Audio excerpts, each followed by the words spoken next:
titre de l'ouvrage de Mama Timbaing, la première femme africaine membre du Hall of Fame de la FIBA.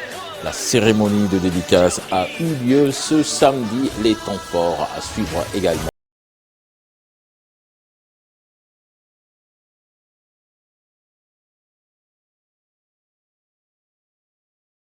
Un match difficile face au Soudan, leader du groupe. Et puis les prolongations de l'Assemblée générale élective de la Fédération sénégalaise de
waaw ñaanal nañ ñëpp nag vraiment ci màggal yi teew nañ fa dem nañu sant nañu comme ni ko sëñ bi digle woon ñoo leen jàppale ñu ci cant gi te vraiment def nañ ci lépp lu ñu ci waroon di ñaanal yàlla nag lépp lu xam ne xéwal la ci Sénégal ak jàmm nekk fi donc di nuyu sunu ivoirien bi donc j'espère que entre guillemets nag waaw egsi nga ci jàmm et puis di nuyu Lamine vraiment ravi de te retrouver et di nuyu Pape Kandji donc et puis à tous les téléspectateurs de la TFM ravi de vous retrouver comme tous les lundis.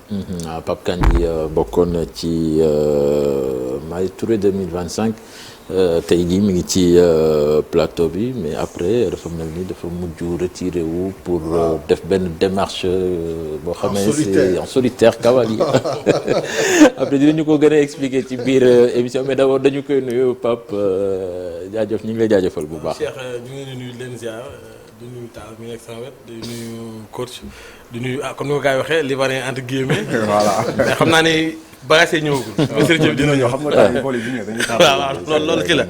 vraiment ñu ngi leen di nuyu les téléspectateurs de TFM di nuyu suñu mbokk sportif yi ñuy seetaan. di ñaan comme ni ko Tall waxee rek ci magal gi ñu jugee muy safar ñu war a teeru na war a jëm ci gàmmu. suñu borom may ñu fekkee ko ak jàmm ak salaam yàlla def fi jàmm. incha allah am na solo coach namoon nañ la. Cheikh Yane maa leen toog. maa ngi leen di nuyu bu baax di leen ziar am mbégte di leen retrouver El Hadj Talla saa fay dem na Abidjan dégg naa Aceke nga fa àll moo ko doon àll Seck Aceke nga fa. Aceke àll ko. waaw di nuyu si monsieur Kandji di nuyu baax téléspectateurs yi ñuy seetaan. Merci beaucoup donc le décor est bien implanté on va démarrer avec du basketball. Avec les Lions du Sénégal qui ont composté leur ticket pour les quarts de finale dans ce match barrage qui a été par moments facile, des fois difficile avec ce troisième quart-temps quand même Les Soudanais ont fait une belle remontada, mais ça n'a pas suffi. Après, les Lions ont pris le large avant de s'imposer 78 à 65. Les Lions qui vont retrouver le Nigeria en quart de finale. Avant d'entendre, bien d'écouter la réaction du coach Ngagne Desagana, Salif Denis Nyauchi Yaourek, Sénégal, def na li ko waroon premier lañ doon xaar mu jël ci poule bi finalement mu jël deuxième ba mu yóbbu ko barrage.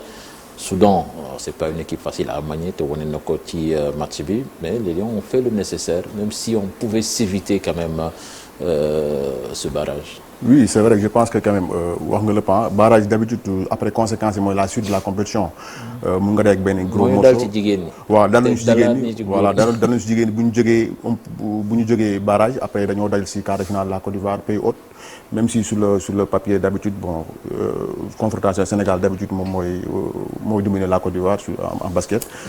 Loolu aussi moo ñu yóbbu ba ñu dem demi-finale day ak Nigeria mu indi nañu. J'espère que quand même ce sera pas le cas avec les garçons mercredi à 18h. Mais pour moi, bon, je pense que l'essentiel a été fait. Pour moi, c'est le meilleur match du Sénégal, même si quand même l'adversaire, quand même, bon, on dit souvent qu'il n'a pas amené ses meilleurs jours. Mais pour moi, je pense que l'essentiel, moi, quand même, nous, on a su comme montrer un autre visage. Bon, xaaruñu kon ci équipe bi par rapport surtout ak fi ñu jógee. Donc défaite bi ñu am contre Égypte pour moi ça a servi de leçon te permettre na le groupe quand même ñu changer de visage wane indi beneen xar kanam boo xamante ni. Ça veut dire d'habitude on perd souvent ci ay lu ñuy wax souvent mooy on gagne pas on joue pas en équipe. Il y a trop d'individualisme parce que loolu c'est vrai man j'ai fait le constat, mais sur ce match pour man depuis bu ñu perdre contre Égypte contre le Mali, on a une équipe qui a changé de visage surtout au quatrième quart-temps, qui a joué en équipe plus en équipe. Également aujourd'hui contre le Soudan du Sud, on a joué quand même de la même façon. Et je pense que quand même pour aller plus loin, il faut quand même mettre de côté yenn individualité parce que basket quand même c'est d'abord avant tout gagner jouer en équipe, c'est un sport collectif. waaye loolu la c'est ça. Basket tu peux pas jouer des matchs par intermittence. Tey nga mel nii suba nga mel ne le soit c'est constant ou c'est permanent ngay jouer en collectif. Loolu mooy règle base fondamentale du basket. Collectif là d'abord. Quand le collectif est bien huilé, quand les systèmes sont bien en place et que chacun joue vraiment à son véritable poste, à son niveau, vraiment on peut espérer de voir du beau basket. Mais si chacun cherche à jouer pour perso, donc ça pose problème à l'équipe parce que après tu te retrouves à dire telle individualité moom moo tax ñu gagné match bi il a mis 28 points. Mais au final, on perd le match. Effectivement. Et c'est ça qui arrive aujourd'hui dans l'équipe du Sénégal. Et à chaque fois, on se dit, il n'y a qu'un seul joueur qui tient l'équipe.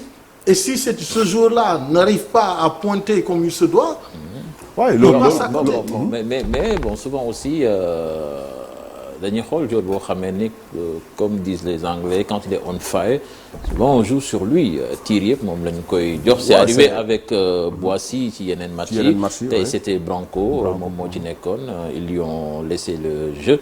Mais moi je pense que le plus important quand même c'est la défense parce que moom mooy gagner match. mu ngi wax da ngay joueur mën tàkk dugal 80 points équipe am ñàkk match bi parce que si ça ne défend pas effectivement je pense si ça ne défend pas bien li gaa wax c'est vrai parce que défense moom mooy gagner match parce que si tu défends pas bien tu risques d'encaisser beaucoup de points. Maintenant surtout également des pertes de balles sax day tax également tu perds beaucoup de balles sur les matchs contre l'Égypte. On a perdu pas mal de balles boo xoolee moo tax ñu perdre match bi. On a eu des correctifs ont été apportés contre le Mali. On a perdu moins de balles également contre le Soudan du Sud également on a perdu moins de balles. Je pense quand même défaite bi comme li wax souvent défaite bi tax na également ñu revoir beaucoup de choses également que joueurs yi qui jouent sur leur vraie valeur parce que le talent il est là on le sait. Il y a un groupe qui même si par il y a notre pivot qui nous manque surtout mais c'est Talla li mu doon peut-être que foofu la gën a amee njëriñ parce que tu peux pas compter sur ton adresse extérieure tout le temps. mais loolu c'est vrai parce que des fois ça te lâche quand tu n'as pas un jeu intérieur. Parce que c'est pas évident également que quand tu n'as pas autant de réussite avec tes extérieurs, il va falloir compter avec les intérieurs. Ça arrive souvent. Et les intérieurs ne sont pas souvent alimentés quand tu vois l'équipe du Sénégal jouer. C'est-à-dire que dañuy monter yéeg rek waa ji kii monté mu yéegal bal bi moom mooy njëkk shooté. point après ñu c'est pas évident que quand même que ku mel ni Branco par exemple qui mu dox c'est pas évident que mu dox tous les matchs. li nga ñaanal mooy mu dox tous les matchs. mais quand même li gën a wóor mooy qu'on soit collectif. li gën a wóor c'est plus sûr d'abord pour gagner des matchs. mais boobu gën a wóor quand tu t'appuies sur ton collectif tu es sûr au moins de faire des attaques placées yoo xam ne da nga naan damay dugal.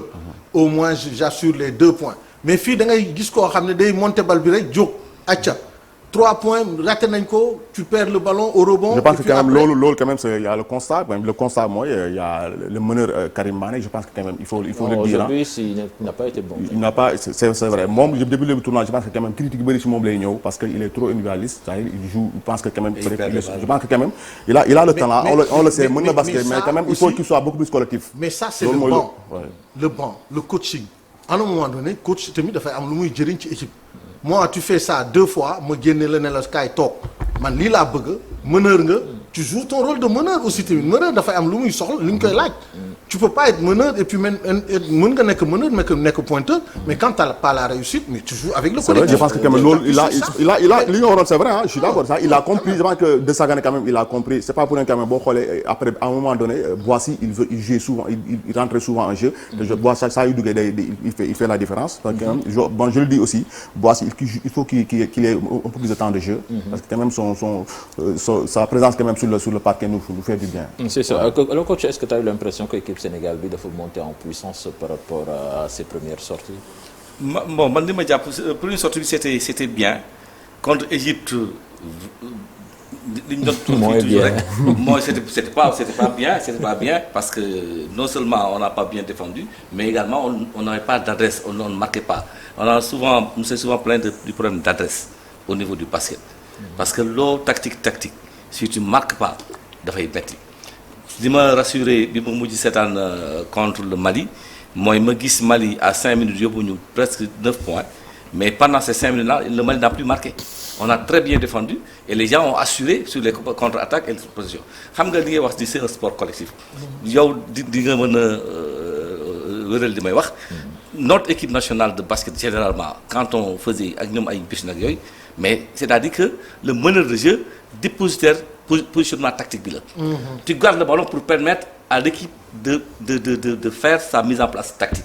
donc tu es capable de le faire de dribbler de tenir le ballon et de permettre aux gens ñu respecter li ñuy wax def ko et bu ñu la mosaan mënee bu ñu la jiitoo 4 points da ngay daw suñu ginnaaw parce que damay wax toujours loolu ci Busnel mooy bu la jiitoo balam dootoo ko sànni c'est-à-dire que la possession là elle aboutit. c'est-à-dire que c'est à la 23e 24e seconde la ñuy dugal pañe bi. dañ ñuy dàqee ba toqi mais donc loolu. on joue sur les faiblesses de l'adversaire parce qu'on se dit si tu as de bons intérieurs. capables de pouvoir marquer 2 points. moi je préfère m'appuyer sur ces gens-là que de chercher un tir à 3 points coûte que coûte. oui mais loolu moom du garanti. non mais souvent aussi tactique là il y a des équipes yoo xam ne quand ils mettent en place une défense de zone voilà tu es obligé de lancer benn moment Soudan du Sud am na moment def nañ défense de zone. léegi moo taxoon benn moment Branco chaque instant après da doon sànni. et puis quand même heureusement am na réussite au bout. ouais c'est bon tant mieux. mais si elle n'y est pas. franchement là il faut falloir revoir la copie. daal réussite boobu pour man sax si li ñuy liggéey la mooy li ñu doon waxtaan sànq avant ñu commencer. c'est-à-dire que à ce niveau de la compétition ak niveau bi nga am ci basket les joueurs qui jouent là on n'a pas le temps de leur dire que adresse nañu koy jàngi c'est des gens yoo xamante ni personnellement ils travaillent l'adresse parce que xam nañu mooy conclure toute ak lépp la donc loolu mënuñu ñëw ci terrain bi di am doute ci yenn séquences yi nga xamante ni leer nañu waaj parce que am position yoo xamante ni y a des joueurs dédiés c'est des serial killers dans certaines positions ils marquent 90% de loolu boo ko amee sa équipe garantie la pour nga mën gagner parce que si tu défends bien aussi et que tu ne marques rien devant mais dañu lay gagner parce que moom fala bu daañu dugal sa et puis man li ma tey tiitoon tey match bi dama ne du ma ko seetaan parce que bi ma seetaanaatee Angola ak Afrique du Sud ak Soudan du Sud mais j'avais peur parce que man amoon confiance boobu quoi bien que di suñu réaction contre Mali baax na rééditer le coup. oui man xam nga parce que non parce que Soudan du Sud moom avant le match quand même sur le boo xoolee sur tous les côtés yëpp on était devant sur les chiffres. Nous gagnons à récemment, nous avons gagné à 2 Oui, plus avant. L'avantage était de notre côté. Psychologiquement, oui. Oui, c'est vrai. Mais la réalité du terrain... On pouvait avoir autant d'échecs au tir contre l'Égypte.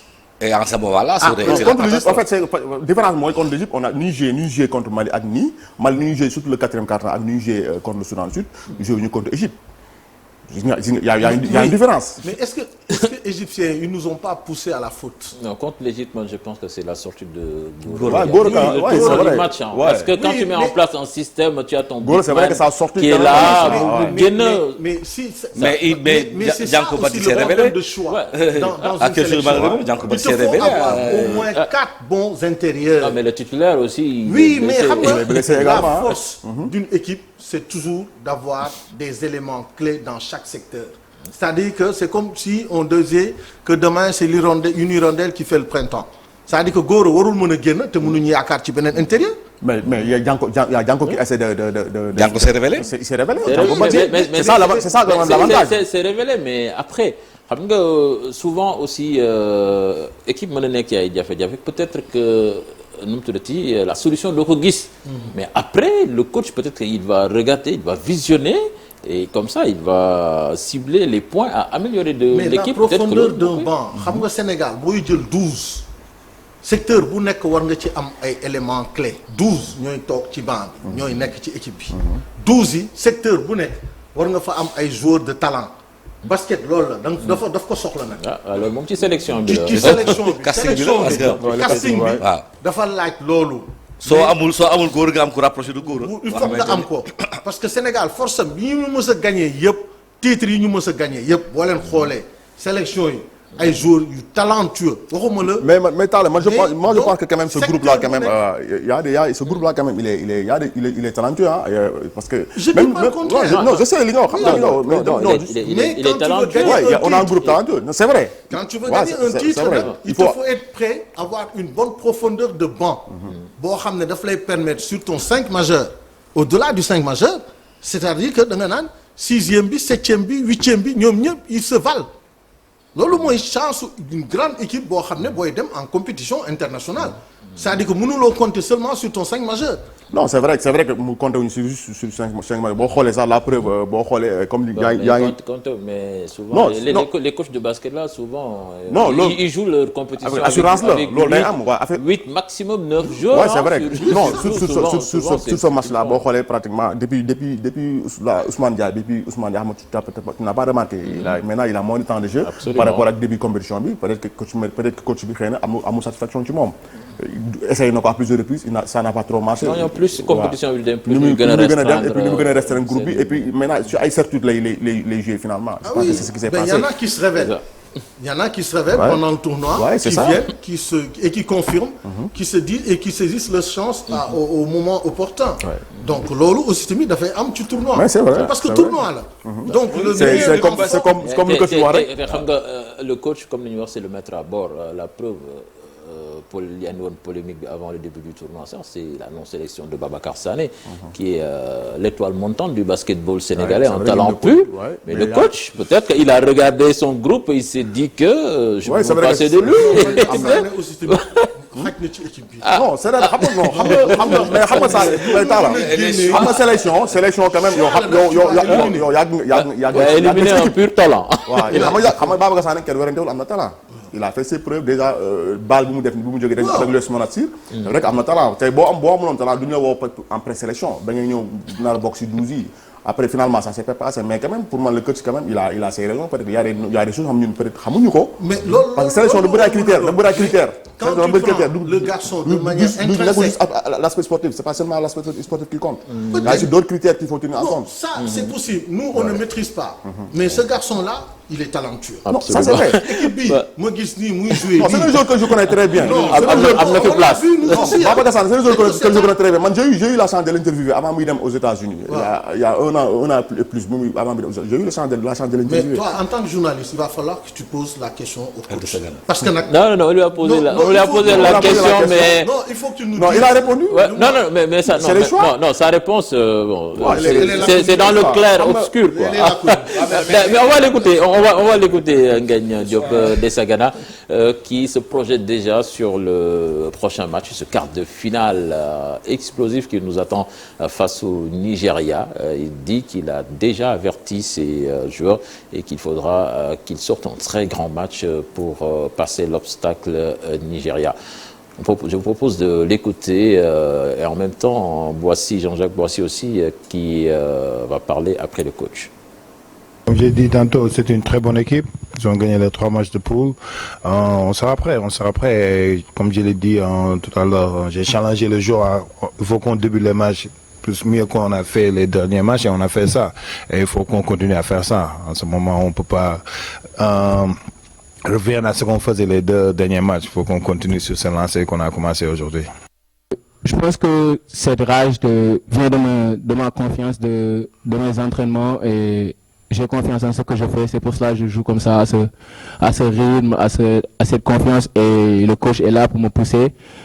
Malgré que je vais faire des erreurs, je vais prendre des tirs qui sont pas au bon momentum du match, mais le coach est toujours là à me pousser, mes coéquipiers, parce qu'il a toujours confiance en moi. Et à chaque fois que je fais quelque chose que je ne suis pas censé faire, personnellement, avant que le coach, j'ai pas le droit de faire ça. Mais je vais pas changer mon basket, c'est juste que je continue mon basket et aller travailler pour être meilleur sur mon poste. Comme on se prépare pour jouer le match qui est là, donc on n'était pas concentré sur qu'est-ce qu'on va faire contre le Nigeria. On va juste aller là, faire les scouting et tout pour se concentrer, mais on va avoir juste le même mental, la même rage de vaincre et savoir que il n'y a plus la place pour l'erreur. Voilà, Desagana ak Boissy ñoom ñaar ñoo doon wax noonu léegi nag Nigéria nee nañu pare nañ xam nañ adversaire bi ñuy dajal et il faut le dire aussi, je pense que depuis le début du tournoi c'est l'équipe qui a le plus impressionné, mais il faudra les battre pour continuer le chemin. Il faudra les battre parce que boo bëggee jël trophée on aspire à remporter ce trophée. mu nekk Nigeria, Angola, ku mu doon Côte d'Ivoire, ku mu ñëw suñu kanam, je pense quand même il faudra les battre et puis le potentiel il est là, pourquoi pas. C'est-à-dire Nigeria c'est vrai que psychologiquement même day revenir déjà tey rek bu ñu xamee Nigeria la ñu am sur les réseaux sociaux, tu vois, beaucoup de commentaires, beaucoup de Sénégalais déjà ñu naan encore Nigeria, pourquoi chaque fois muy ñëw sur notre chemin. Et puis c'est le sport et puis je pense que loolu lu ñu ko yóbbee aussi je pense que quand même mooy comme la deuxième place bi ñu am moo tax ñu jël yoon bi, mais quand même sport là on peut battre Nigeria, pourquoi pas, parce que Nigeria comme tu l'as dit tout à l'heure 3 sur 3 def en phase de poule, c'est vrai loolu on en discute pas et puis c'est pas une surprise lu bettul kenn, mais je pense que même nu ñu joué tey nii contre le Soudan ak ñu joué contre le Mali bu ñu gën a yokk le niveau pour man on peut battre le Nigeria. Mais ça c'est bien possible. C'était contre le Nigeria. Ouais, ça c'était une autre époque. Nous avons battu en match de groupe et les gens avaient peur. Mais ce jour-là, on avait trouvé la solution pour battre le Nigeria. Parce qu'on avait dit que ce Nigeria-là, il faut, je pense, dis-moi 7 ans, parce que 7 ans, j'étais acteur, j'ai pas eu 7 ans. Il fallait déjà répondre à l'impact physique qu'ils voulaient imposer dans ce basket nouveau-là. Ils étaient venus cette année-là en mettant un impact physique. Dis-le que j'ai vrai. Je te souviens, la finale, on était même allé chercher Tyson pour galvaniser encore les fous. Dans un stade Marius Ndiaye chaud bouillant. Parce que le match de groupe, il nous avait quand même malmené. Ouais, mais on avait du talent. Mais ça, c'était l'avantage que c'est vrai que la génération beaucoup nous. Et puis il y avait l'avantage également de jouer à domicile. Le public marsillage, c'est des chauds blancs. Il faut faire face. Tu avais des coachs qu'il fallait pour pouvoir disséquer le jeu de l'adversaire. Parce que l'eau, de femmes sont et dans cette équipe, il y a quelqu'un. Les faiblesses de l'adversaire, accentuer Hassan Ndiaye qui est derrière. Matar, Hassan Ndiaye. C'est des gens qui ont joué ce match. Ils ont joué ce match-là contre le Nigeria. Matar qui est comme manager. Ouais, il faut ñom Malay ñoo nekk ci Malay même fait c'est pas Malay mais après Malay ils sont après. Je veux dire que Malay est dans le truc quoi. Change. Quand il y a une faillite des fondamentaux, donc koy gis ci équipe. Quand les fondamentaux sont là, donc koy gis aussi ci équipe. Donc loolu foofu le Sénégal war a xoolaat boppam. Fondamentaux yi tant que biñ koy mën respecté ko da ngay am 12 boo xam ne dañuy yóbbu sax naan waroon nañu yóbbu kii waroon nañu yóbbu kële parce que 12 yoo xam ne la boo ko yóbbu incontestablement da nga naan ñii ñoo waroon def. man daal match bi pour man Nigéria mooy bi nga xamante ni da nga siy jaar pour aller directement prendre la coupe donc daf lay jaral cette concentration qu'il faut cette lucidité dans le jeu nga xamante ni boy dañuy def li ñu daan def bu njëkk ba bal bi du yàqoo si man quand on a une possession bal bi du yàqoo si man dañuy préparer li ak dafa doon bu ñëwee résister nañu leen laaj parce que on s'est bien préparé. mais c'est le moment dans cette équipe-là, c'est le moment on de le faire. respecte pas les consignants fii gars yi bu ñuy nag c'est le moment nag. attaque. non mais Talla c'est le moment. parce que moo tax ma ne la sànq problème de coaching daf ci am. C'est parce que à un moment donné nag il faut nga taxaw. le ne discours non, loolu je pense le discours loolu li nga je pense que quand même y a eu des correctifs ont été apportés. parce que boo xoolee différence entre y a une différence entre le deuxième match contre l'Égypte et match bi ñu joué contre le Mali ak bii boo xoolee y a une différence. L'équipe a montré un autre visage boo xam ne man pour man. loolu mooy wane quand même y a des correctifs qui ont été apportés. am na ñoo xam ne boo nekkulee dans le match doo insister ci shoot bi su fa nekkulee waruloo insister war nga dem sax entraîneur bi war na la mën a génnee toog loolu nga toogaat defaruwaat dellu siwaat mais da ngay gis léeg-léeg joueur du ci nekk mais di insister te dañ ko génnee dañ ko fay bàyyi ma ne après tu te dis le coaching là il sert à quoi parce que dafa moment il n'est pas dans le coup booy dafa moment booy génn si match yooyu da koy génne il y a des changements. Parce qu'il a fait avec Ousmane Ndiaye peut-être que bon yow ki nga wax mooy que c'est le fait que le meneur qui lance ouais. mais côté je pense que quand même on a un staff bi nga xamante ni man je m'inquiète pas trop côté staff on a un staff assez fourni tey boo xam ne tey war na mën a liggéey pour faire des jeux le Nigeria de Sagana il n'est pas il y a Pape Gueye qui est derrière qui est le meilleur coach local en même temps nekkoon na fi il y a 2 ans le meilleur entraîneur de la BL jóge fa il y a Amadou Mbodj également qui est aux États-Unis c'est des gens Matar Ndiaye qui est derrière ñu ñëpp c'est des gens qui tout le monde peut apporter. Il y a Assane Ndiaye également champion d'Afrique 97 c'est-à-dire c'est tellement fourni ñi nga xamante ne c'est-à-dire hormis les ceux qui sont sur le banc il y a également les managers comme Matar Ndiaye il y a Malay Ndoye ñi nga xam ne pour man quand même de Sangara quand même derrière lui quand même il y a suffisamment d'hommes quand même sur qui il faut compter pour faire déjouer le Nigeria je pense. Voilà c'est ça Nigeria nag ci compétition bi dañoo am benn ñuy wax super talent. xamee ni je pense à Pierre Da Silva je t'ai envoyé la photo si on peut le voir c'est Josh Okoji.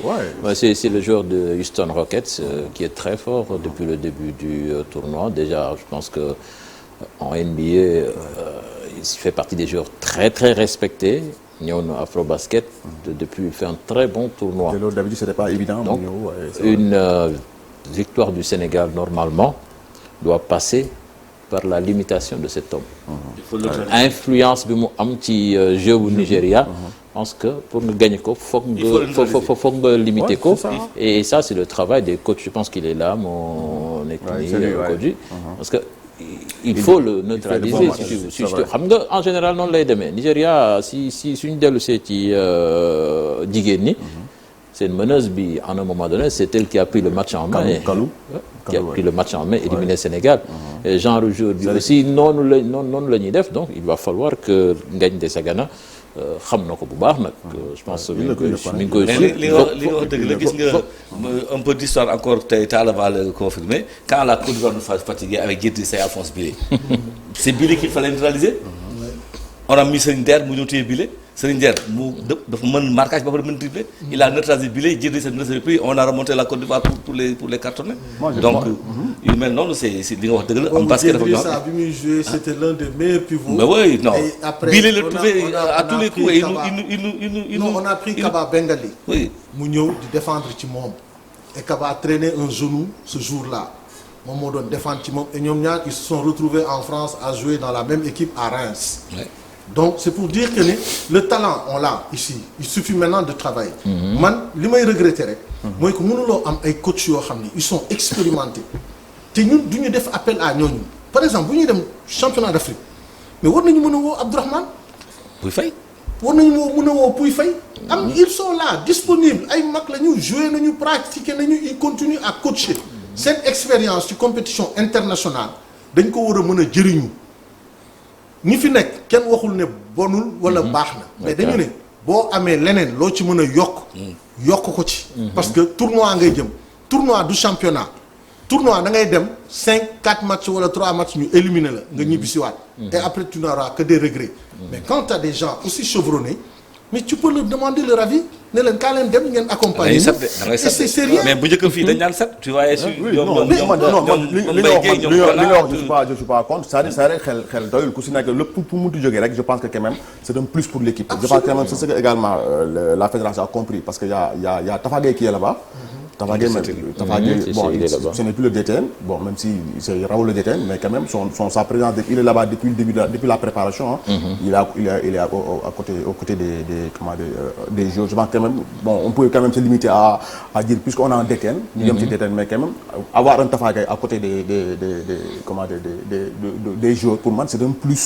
ñu bëri xaaruñu ko woon c'est vrai xaaruñu ko woon mais comme ça présence man bu ma gisee ça m'a fait plaisir quand même. ñooñu ñëpp. Salif Abdourahmane Ndiaye. seen idole la woon ñoom ñëpp.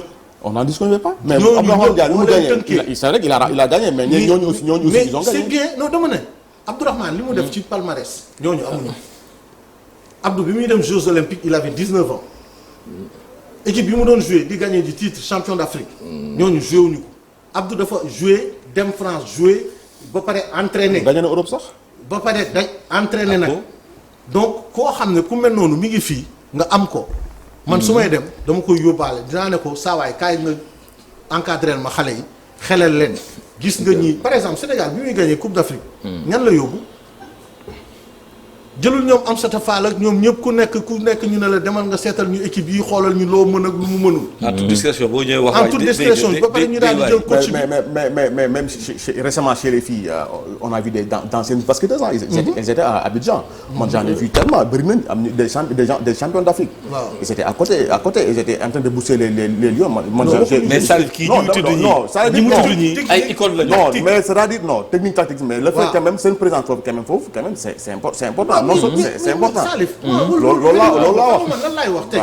non xam nga li nga wax da nga ne Adidas c'est un plus moom laa au départ nee naa la plus puy fay xam nga tey mi ngi nekk Thiès nekk Sidi ñooñu seen xalaat ak seen expérience man dinaa ci jëriñu dinaa leen woo ne leen kat ñun championnat d'Afrique la ñuy dem affaire bi ça dure 10 jours 3 semaines 2 semaines peu importe mais kaay leen bu ñuy def ay réunion technique ñu xool suñu adversaires yi lan lañ ci réunion technique mais ku nekk mën nga ci participer.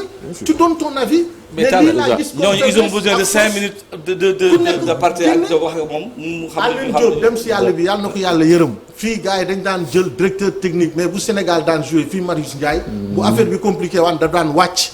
da nga koy gis mu wàcc taxaw woo entraîneur bi ne ko defal leen lii def leen lii ba pare daal di yéegaat wala mu taxaw foofu ba match bi di tas. nekk ci ginnaaw alors qu'il n'était même pas coach mais boobu c'était le Sénégal dootul affaire fonctionnaire bi nga xam ne moom la yore woon wala jaraaf wala dara non mais Sénégal booy jouer boo amee ay nit ñoo xam ne am nañ expérience mais profites-en. C'est ça il faut en profiter ñu ngi nuyu sunu grand frère en Lamine Savané je pense que mi ngi may envoyé message ni ma nag li taala di wax am na mais aussi il y a des grands basketteurs qui sont là-bas Salif mi koy cité sànq sax Makhtar ñoom Malay Assane Ndiaye qui est là-bas on ne va pas dire que ceux qui sont là-bas quand même ça aussi expérience ñi aussi c'est des icônes Makhtar Ndiaye icône la de Makhtar Ndiaye là-bas icône la Abdourahmane Ndiaye et Ousmane Faye Tafa Gueye aussi icône la ci basket Sénégal ñoom ñu ngi foofu donc pour moi non j'ai pas dit waruñu wut beneen expérience waruñu xalaat feneen ailleurs. non dama ne y en a plein c'est vrai y en a plein ñooñu ngay cité ñëpp. je les connais tous. boo waxee Makhtar moom ak suma frère ñoo doon baskettandoo ñoo nekkandoo woon Saint-Michel. di jouer je le connais très bien. xam naa ko suma waaye la on échange même mais tey boo ko ne woon kaay ñu yokkal la Abdourahmane du la ne mukk déedéet. parce que ñoom bi ñuy basket. grand yi ñoo doon seen ndaanaan te ba tey du deñ boo ko bëggee ñu bañ ko Abdourahmane kenn du ko werante ci. mais Abdourahmane boo amuloon background boo amuloon yenn mën-mën duñ ko joxoon sélection. yoroon na sélection tax ma ne la la preuve joxoon nañ ko yoroon na sélection. donc bu waroon ni carrément kay tey ñii xam nañu mën-mënam moo tax ñu joxoon ko sélection. yoroon na góor ñi bu ñuy demati compétition bu ñu bàyyi bu ñu négliger benn petit détail. mais négliger wuñu taala faut pas parler de négligence non yaa ngi ne négligence on néglige pas négliger wuñu kenn. n'utilise pas le mot là négligence dafa ne. c'est au premier degré. dama ne waruñu mën a bàyyi bokk benn détail bu am importance. tous les détails sont importants. invitation rek. loolu rek après du affaire négligence de non. négligence là non mais c'est pas mais coach yi sax mooy kenn Ku nekk kenn xamul lu ñuy liggéey ah. peut-être que desa gana mën na tëdd guddi ci lalu hôtelam di waxtaan ak kenn ci paa yi mën na nekk sax mu jox ko loolu yëpp mën na conseil yoo xam dama lay wax ne kenn xamul sax ñu mu ngi koy def. Tafa je vais même faillir à un secret. Tafa dafa doon jokkoo Ousmane Pouye Faye ci lépp lu mu doon def. c'est ça xam na ne moom bi muy comme jàng ça. basket. Pouye Faye moo ko doon entraîné. donc xam nga kooku maître am la. xam nga kooku du ko bàyyi ginnaaw. lépp lu muy def dina ko laaj mu tënkal ko. na ko grand frère lii laay def mu ne ko baax. mais loolu on sait loolu li Dia wax aussi il faut c'est important ñu souligner ko parce que on sait jamais parce que qu'est-ce que suñu dit que peut-être De Sagara n'est pas en train de entrer en contact avec ñi ngay wax nii. tout à fait. c'est bien aussi mais déjà parce que c'est quelqu'un de très ouvert. non mais déjà Abdourahmane Ndiaye. d'ailleurs sax souvent man daf ma koy tooñee dañuy daje du mu dóoree Nigéria il m'a appelé personnellement ni ma yaa waxoon de dóor naa Nigéria maa ngi nii ma ni ko dóor nga ko waaye yàgg na la dóor mais yàgg na ko dóor ba peut-être que tey ji lui am na lu mu gis loo xamee ni ci expérience match yi nga xam ne joué na ko ak Nigéria que peut-être que ça peut aider te loolu su ko amee mu baaxee ko entraîneur bi pourquoi pas parce que l'affaire moom c'est une cause nationale ku ci mën a jàpp jàpp ci ñu génération bële Sénégal daal moo gagné moom moo ci am importance. c'est ça bon bëggoon nañu jot El Hadj Sarr nekk vice-président ci fédération sénégalaise bu basketball mais jokkoo bi antuwul parce que mi ngi Luanda ak équipe di ñu seetaan en ce moment bon je pense que ñu leen di seetaan bari na nag parce que gars yi moom suñuy waxtaan ci seen domaine ñoom ñëppay Lamine Savané comme ni ñu wax maa ngi koy nuyu bu baax moom aussi joxe na contribution bu am solo cité fa tur yu bari yoo xamee ni ñu ngi foofu ba pare nag ni c'est des jeunes mais des jeunes aussi très expérimentés ñoo xamee ni def nañ carrière Matar Ndiaye c'est le premier Sénégalais à avoir joué en NBA je pense am na lu mu jot a emmagasiné y en a plein ñoom Malay Lamine Samb y en a ñi fa nekk moom ay borom xam-xam lañ ay borom xam-xam lañ mais nag comme on dit dans un match de basket moom des fois nag il y a le talent exceptionnel qui fait la différence. Il y a ça aussi.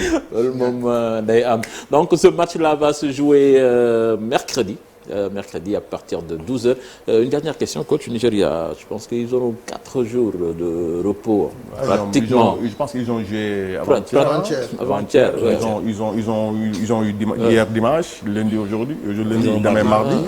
Fraîcheur physique boobu ça peut. ça compte en basket. waaw am na si moom. mais bon je pense que installation yi nekk foofu war na leen mën a permettre.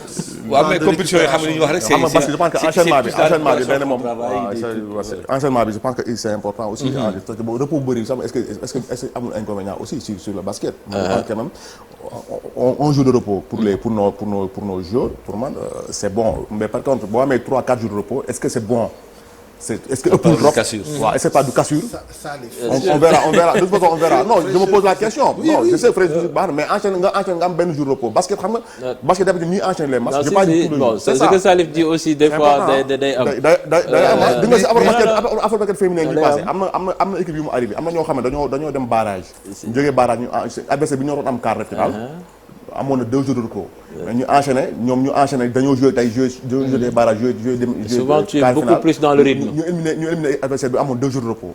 rythme ñoom peut-être rythme bi ñu nekkoon moo nekkoon seen avantage. ça arrive Pape yow tu suis les matchs n'est-ce pas. un petit peu comme kii quoi. prolongation élection yi moom. non Salif moom nee na daal ci élection yi lay wax bon kon ñu xaar ba heure bi jot. jeex na grand. Salif élection yi jeexagul ci ñëpp de. En tout cas donc tous nos vœux d'encouragement aux Lions du Sénégal et à tout le staff présent du côté de Luanda Nigeria équipe bu baax la waaye Sénégal aussi ils ont de jeunes joueurs très talentueux yoo xam ni s'ils sortent le match de leur vie peut-être même moins ils peuvent passer et on l'espère. On va continuer à parler de basket avec Notre-Dame Mame Maty Mbengue. Vous voyez Pierre livre baa ngi nii moom la ñu doon def cérémonie de dédicace bi ba kii démb la woon ci samedi bi titre livre bi Confidence d'une légende du basketball la Mame Maty bind ko ànd ci ak Mamadou Koumé mu ci nettali ay jaar-jaaram. C'était une cérémonie donc riche en émotions comme ni ngeen ko gisee noonu ci image yi. On revient sur les temps forts avec Mamadou Ndiaye et Yaya Diallo. Historique des Lions dévoile son histoire. Une salle pleine à craquer, des visages familiers, des souvenirs qui remontent. Ici, ancienne gloire, dirigeants sportifs et personnalités politiques célèbrent une icône, Mame Maty Mbengue. Capitaine historique des Lions dévoile son histoire dans Confidence d'une légende du basketball. Aujourd'hui, c'est un moment très spécial pour moi. Je vous présente mon premier livre, une autobiographie qui retrace mon parcours de basketteuse. Cela fait des années que j'ai quitté le terrain. Alors certaines peuvent se poser la question, pourquoi raconter mon histoire maintenant? La réponse est simple. Pour inspirer. Si ce livre ne touche qu'une personne, qui lui donne la force de poursuivre ses rêves, alors il aura rempli sa mission. À ses côtés, des personnalités de marque. La ministre de la Jeunesse, des Sports et de la Culture, Khady Diène Gaye, mais aussi des figures historiques du sport et des proches qui ont marqué son parcours. Mame Maty Mbengue ne cache pas l'influence des deux hommes dans sa vie. L'ancien président Abdou Diouf, qui signe la préface, et Youssou N'Dour, pour qui elle voue un profond respect. Je n'oublie pas le président Abdou Diouf,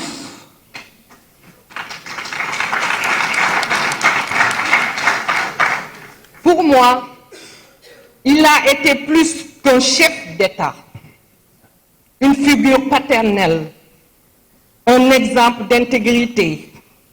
Il m'a soutenu dès mes années sport-études et m'a permis d'évoluer dans un cadre professionnel.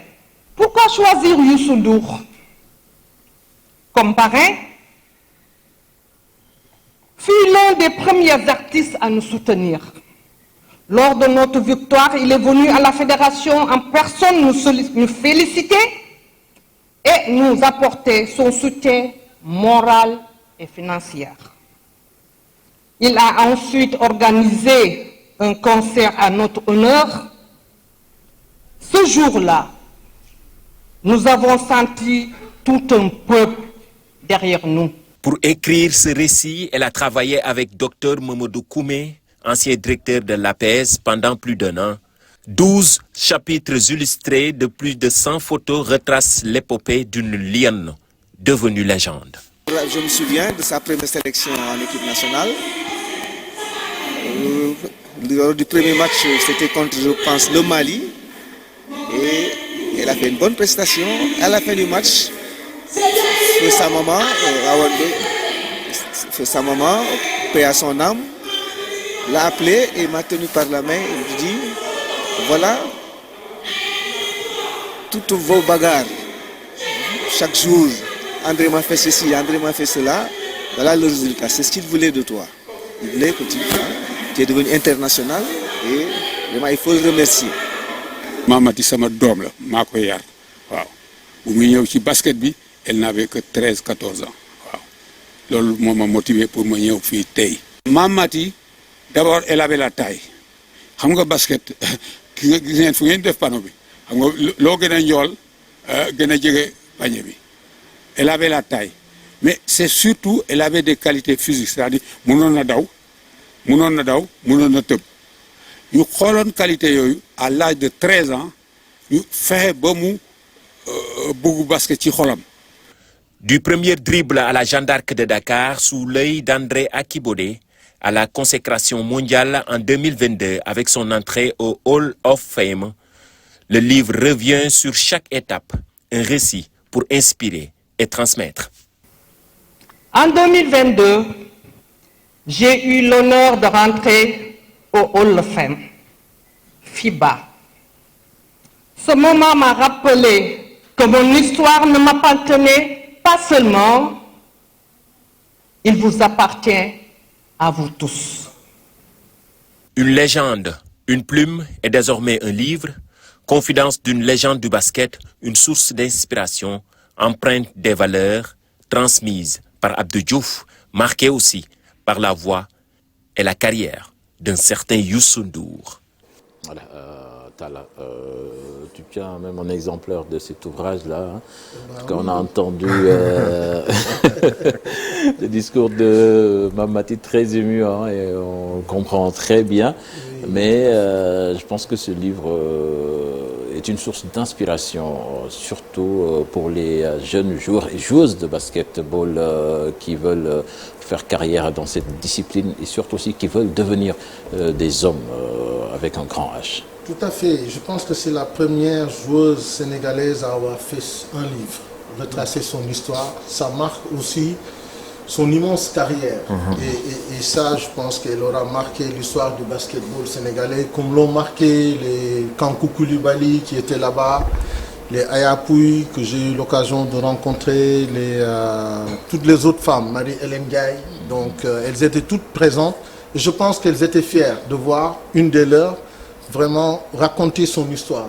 Et elles en ont contribué, elles aussi, parce qu'elles étaient là dans ses premiers pas, comme petite minime au collège Saint-Michel, parce que Marie-Hélène même, on a eu à l'interviewer, elle racontait cette histoire-là. Quand Mamati, qui habitait juste à côté, venait les voir jouer au collège Saint-Michel, parce que la Jeanne d'Arc s'entraînait là-bas, en fille comme en garçon. Et elle venait tout le temps leur dire qu'est-ce que je pouvais faire avec vous, vous aider à ramasser les ballons et autres. Et donc c'est comme ça qu'il a pris goût au basket, certainement avec le soutien aussi de son papa qui fut un ancien dirigeant de la Jeanne d'Arc. Et tout ça réuni aujourd'hui fait de Mamati une icône du basket sénégalais. Et aussi elle fait la fierté de toutes les femmes, parce que c'est pas évident d'avoir une femme qui retrace son histoire et qui a eu beaucoup de scoops à donner durant sa carrière. Parce qu'aujourd'hui, quand on voit tout ce qu'elle a raconté sur son bouquin, et la présence de toutes les anciennes gloires du basketball sénégalais. Moi, j'ai eu la chance de rencontrer ce jour-là les Abdourahmane Ndiaye, Adidas, les Hassan Thiam. Il y en a eu plein qui étaient là-bas, qui ont fait rêver les Sénégalais.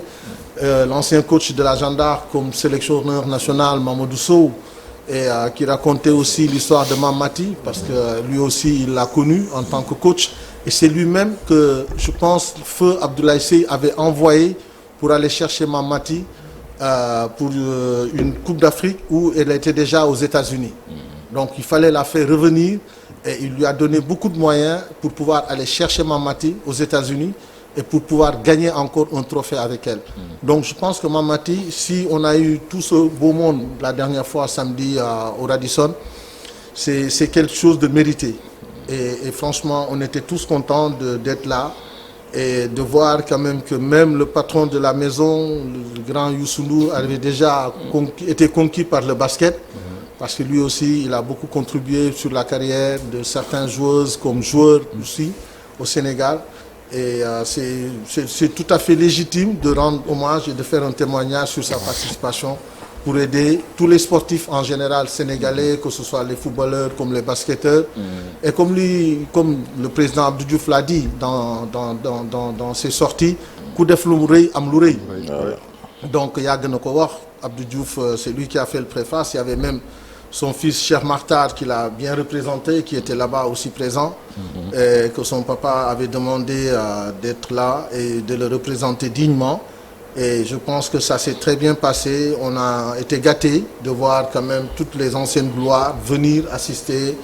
L'ancien ministre Abdoulaye Makhtar Diop, la ministre des Sports qui était aussi là-bas. Donc il y avait du beau monde en tous les cas. Et je pense que c'est largement mérité. Absolument, absolument. Mamati, certainement, on la recevra dans les prochaines semaines mu ñëw wax ñu exactement livre bi lu ci nekk nan la ko bindee ak yenn ci histoire yi nga xam ni jot na ko ci raconter. Alors Salif, je pense que c'est une bonne chose, hein, surtout pour la postérité, comme on a l'habitude de dire. Oui, je pense que même man Mati dama ko xam nga lu ñu naan chose bu nga xamante ni c'est-à-dire doo am loo koy reprocher.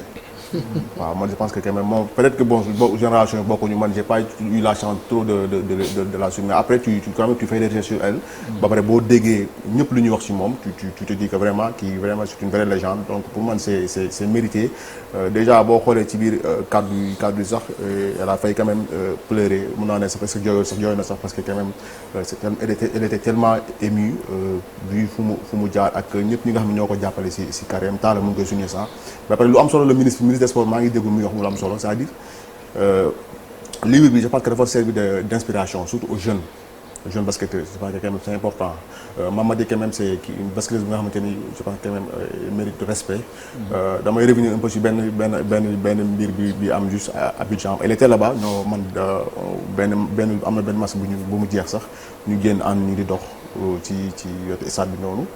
C'était la première fois ñu ànd di waxtaan nii j'étais avec un confrère ak moom aussi elle était accompagnée ak ñeneen des anciennes basketteuses ñi nga xam ñu am talent ay Adama Diakhaté y avait Ndeye Sène ñun ñëpp foofu ñuy waxtaana ça va tu te dis que quand même kii dafa oyof en fait dafa oyof amul benn elle fait pas la grosse tête donc pourtant ak fu mu jaar yëpp gis nga mais dafa wàcce boppam oyof ànd ñuy waxtaan ça boo ko romb bu ñu nee kii moom la sax doo ko mën a gëm tellement que ñi ko oyof donc pour man la jeune génération daf ko lui doit respect surtout parce que boo déggee ni carrément une certaine chose.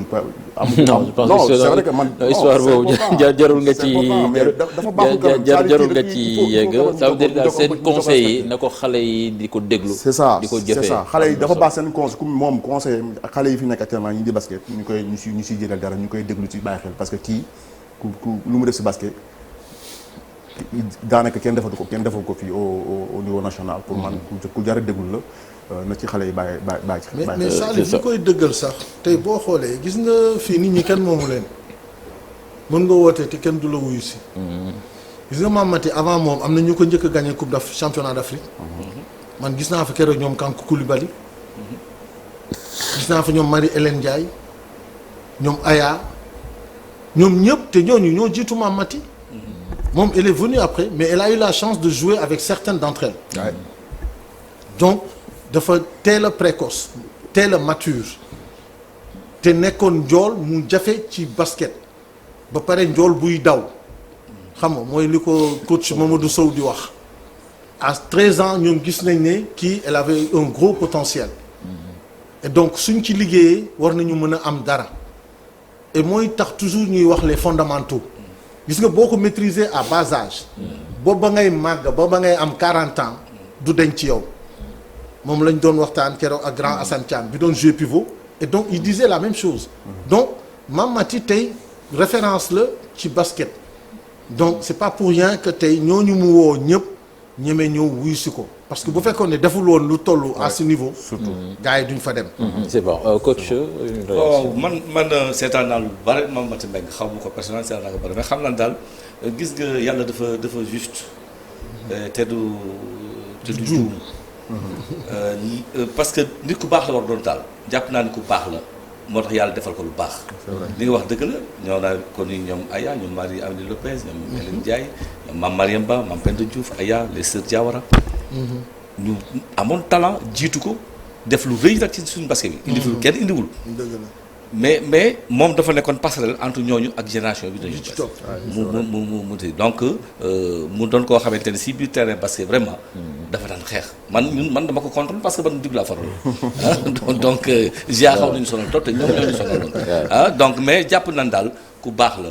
yàlla doon ay équipe nationale seddal sa xol. bu ñu équipe nationale moom vraiment c'était autre chose donc yàlla doon di kay teranga yu bare te mu fekkee ke tal ko. c'est ça merci kon ñu koy féliciter bu baax Mamati Mbengue ci ouvrage boobule léegi dañuy ñëw dem fële ca Luanda fekki fa El Hadj Sarr mi nga xam ni vice-président de la fédération sénégalaise bu basketball El Hadj maa ngi lay nuyu.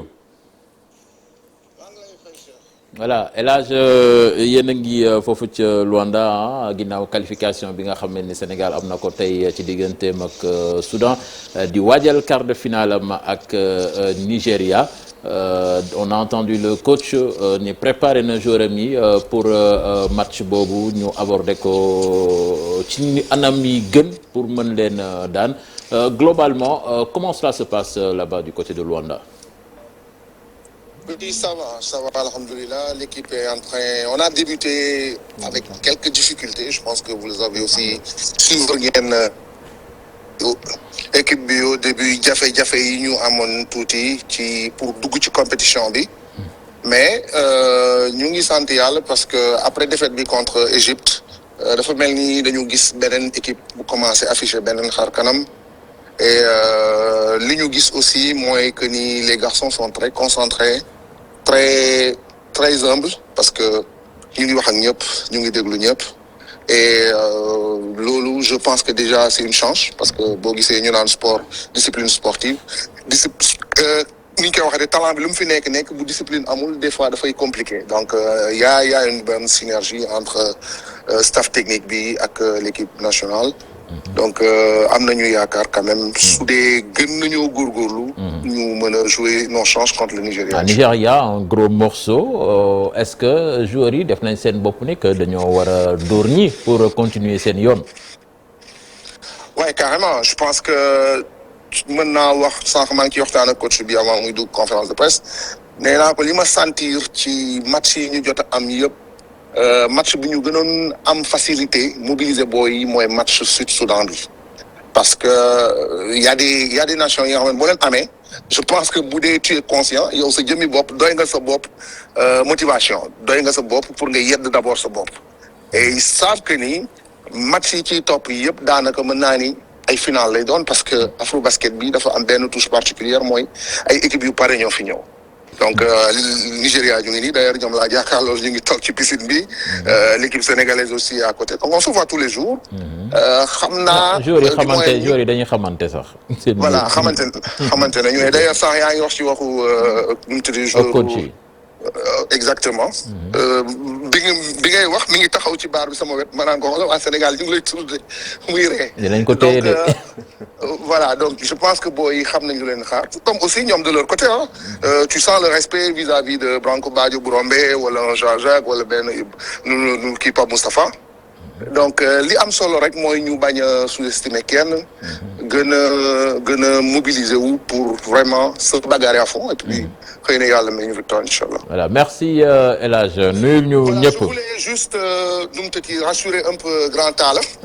Parce que il faut que à un moment moom day dóor rek mais moi j'aime bien ces analyses parce que tu sens que c'est quelqu'un qui est du monde du basket. C'est un passionné c'est quelqu'un aussi bi nga xamante ne nii bu doon sagam nu mu tëdd ñëpp impliqué wu parce que effectivement équipe nationale comme fédération moomeelu askan wi la du lu ñu moom c'est pas un truc qui appartient à un groupe di ko rassurer ni que ni staff technique bi nekk fii parce que pas plus tard que démb maa ngi toog di naan ataaya ak Makhtar Ndiaye ma dégg mu naan ko am na ku mu doon waxal mu naan ko grand Abdou mi ngi lay nuyu muy Abdourahmane Ndiaye Adidas que je salue au passage di xamal nit ñi que ni effectivement yooyu mu wax nit ñi donte bàyyoon nañ ci xel mais dañ ci gën a bàyyi xel parce que je pense que Ngagne c'est un garçon très humble très poli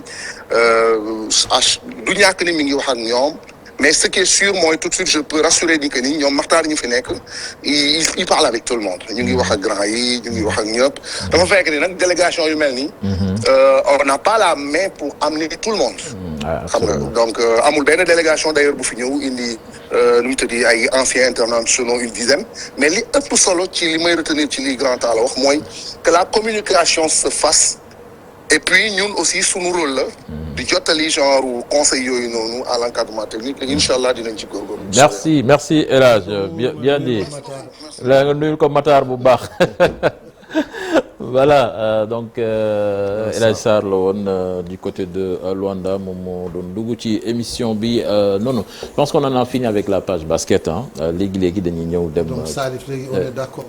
le message est bien passé. oui bien passé dégg nga mu ne la du ñàkk ñoom ñaar ñi ngi waxtaan. donc ñoo bokk lu ñu doon wax. ñun suñu xalaat rek. waaw c'est ça on exprime vraiment notre ressenti. non ñoo bokk lu ñu doon wax sax benn rek on tire dans le même sens. voilà Sénégal Soudan bi moom beneen Soudan la ba léegi c'est pas le Sud Soudan. Soudan. beneen Soudan pour le football waaw non beneen Soudan la. on va les jouer demain pour la semaine là. pour la 3 non c'est pas fini dans 2 semaines. le football également. il y aura également le Soudan à Dakar. c'est vrai l'équipe A.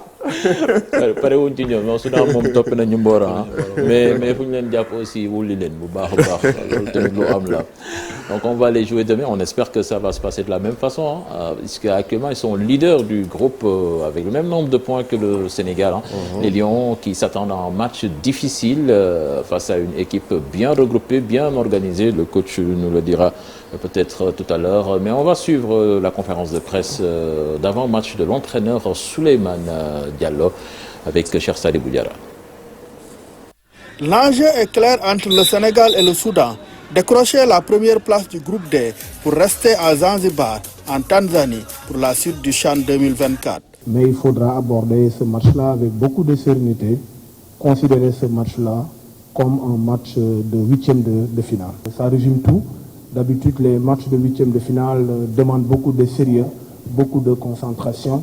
Et je pense qu'aujourd'hui, tout au long de la semaine, nous avons travaillé effectivement en ce sens, étant donné que le projet de jeu adverse nécessite beaucoup de sérieux et beaucoup de concentration. Le Soudan, si vous êtes des journalistes, vous pouvez vérifier vous-même, depuis quelque temps, elle ne perd pas de match.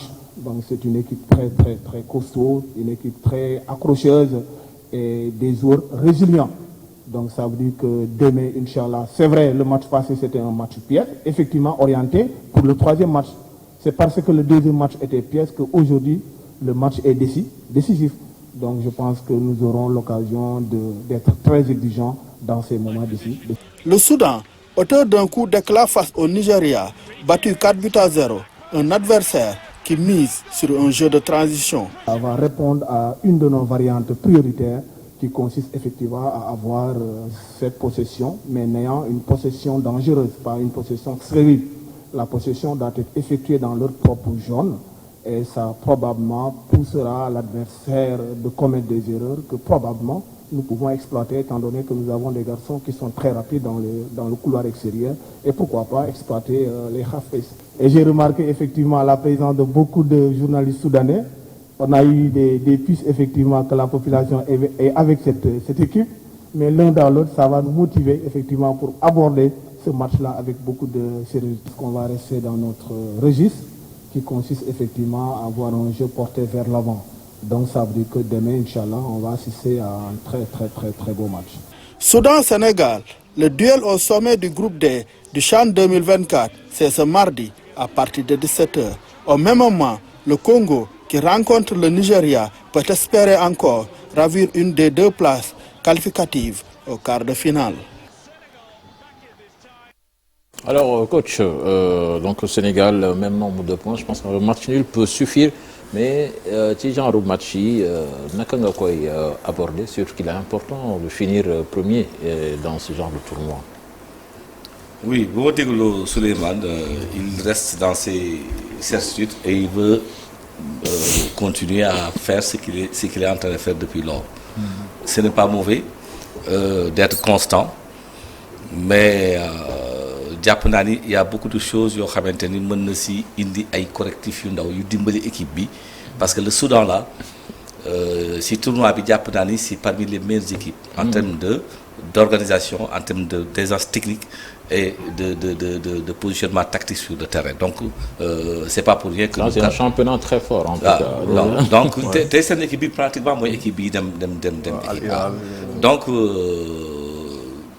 foog ñu am lu ñu yokk tuuti mais la force de Souleymane dans ce champ là force bi ñu bett agréablement mooy son organisation défensive Parce que du été une erreur de jeunesse, on ne prend pas de but, on ne peut faire de tournoi sans prendre de but.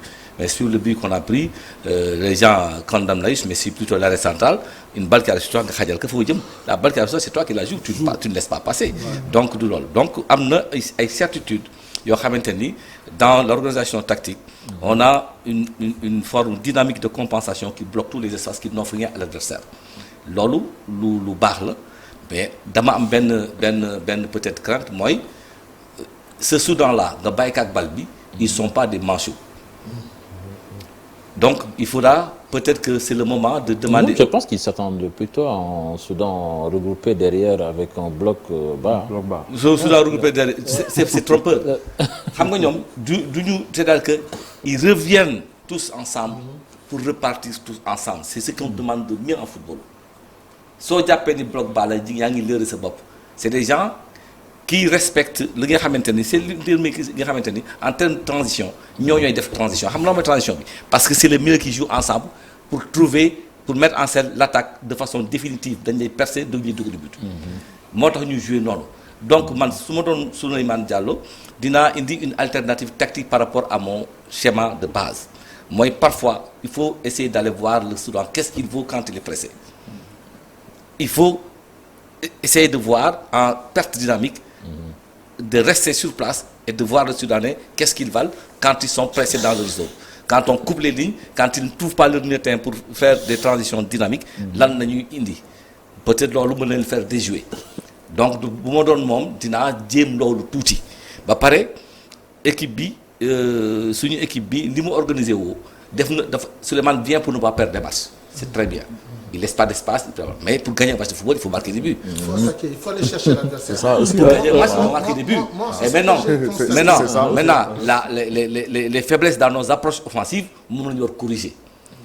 On doit corriger parce que man, ni ma japp ni motax muy jouer un gaucher à droite et un droitier à gauche. Moi, soit de faire lolu, c'est pour favoriser un jeu intérieur de ces excentrés-là qui libèrent les couloirs pour des pistons, de véritables pistons. Là, ils savent le faire, Daoud sait le faire, mais ils n'accompagnent pas suffisamment. Chaque fois qu'ils l'ont fait, on a fait la différence. Si vous vous rappelez, à 79 minutes contre le Nigeria, la meilleure séquence de jeu s'est déroulée quand Laïus s'est engagé en relais, c'était une balle de but, une balle normalement but. Congo, c'est-à-dire que décalage bi ñu am si espace bi waji ñu centré c'est ce qu'il faut faire dimay wax nan dañu bëgg di def comme tout le monde alors que non pas ce que tout le monde a. Nous avons une particularité, c'est-à-dire que di ñu yóbbu préposé sur les flancs à gauche et à droite Abedna et Libas Gueye, il faut que ñu mën def li ñu leen laaj.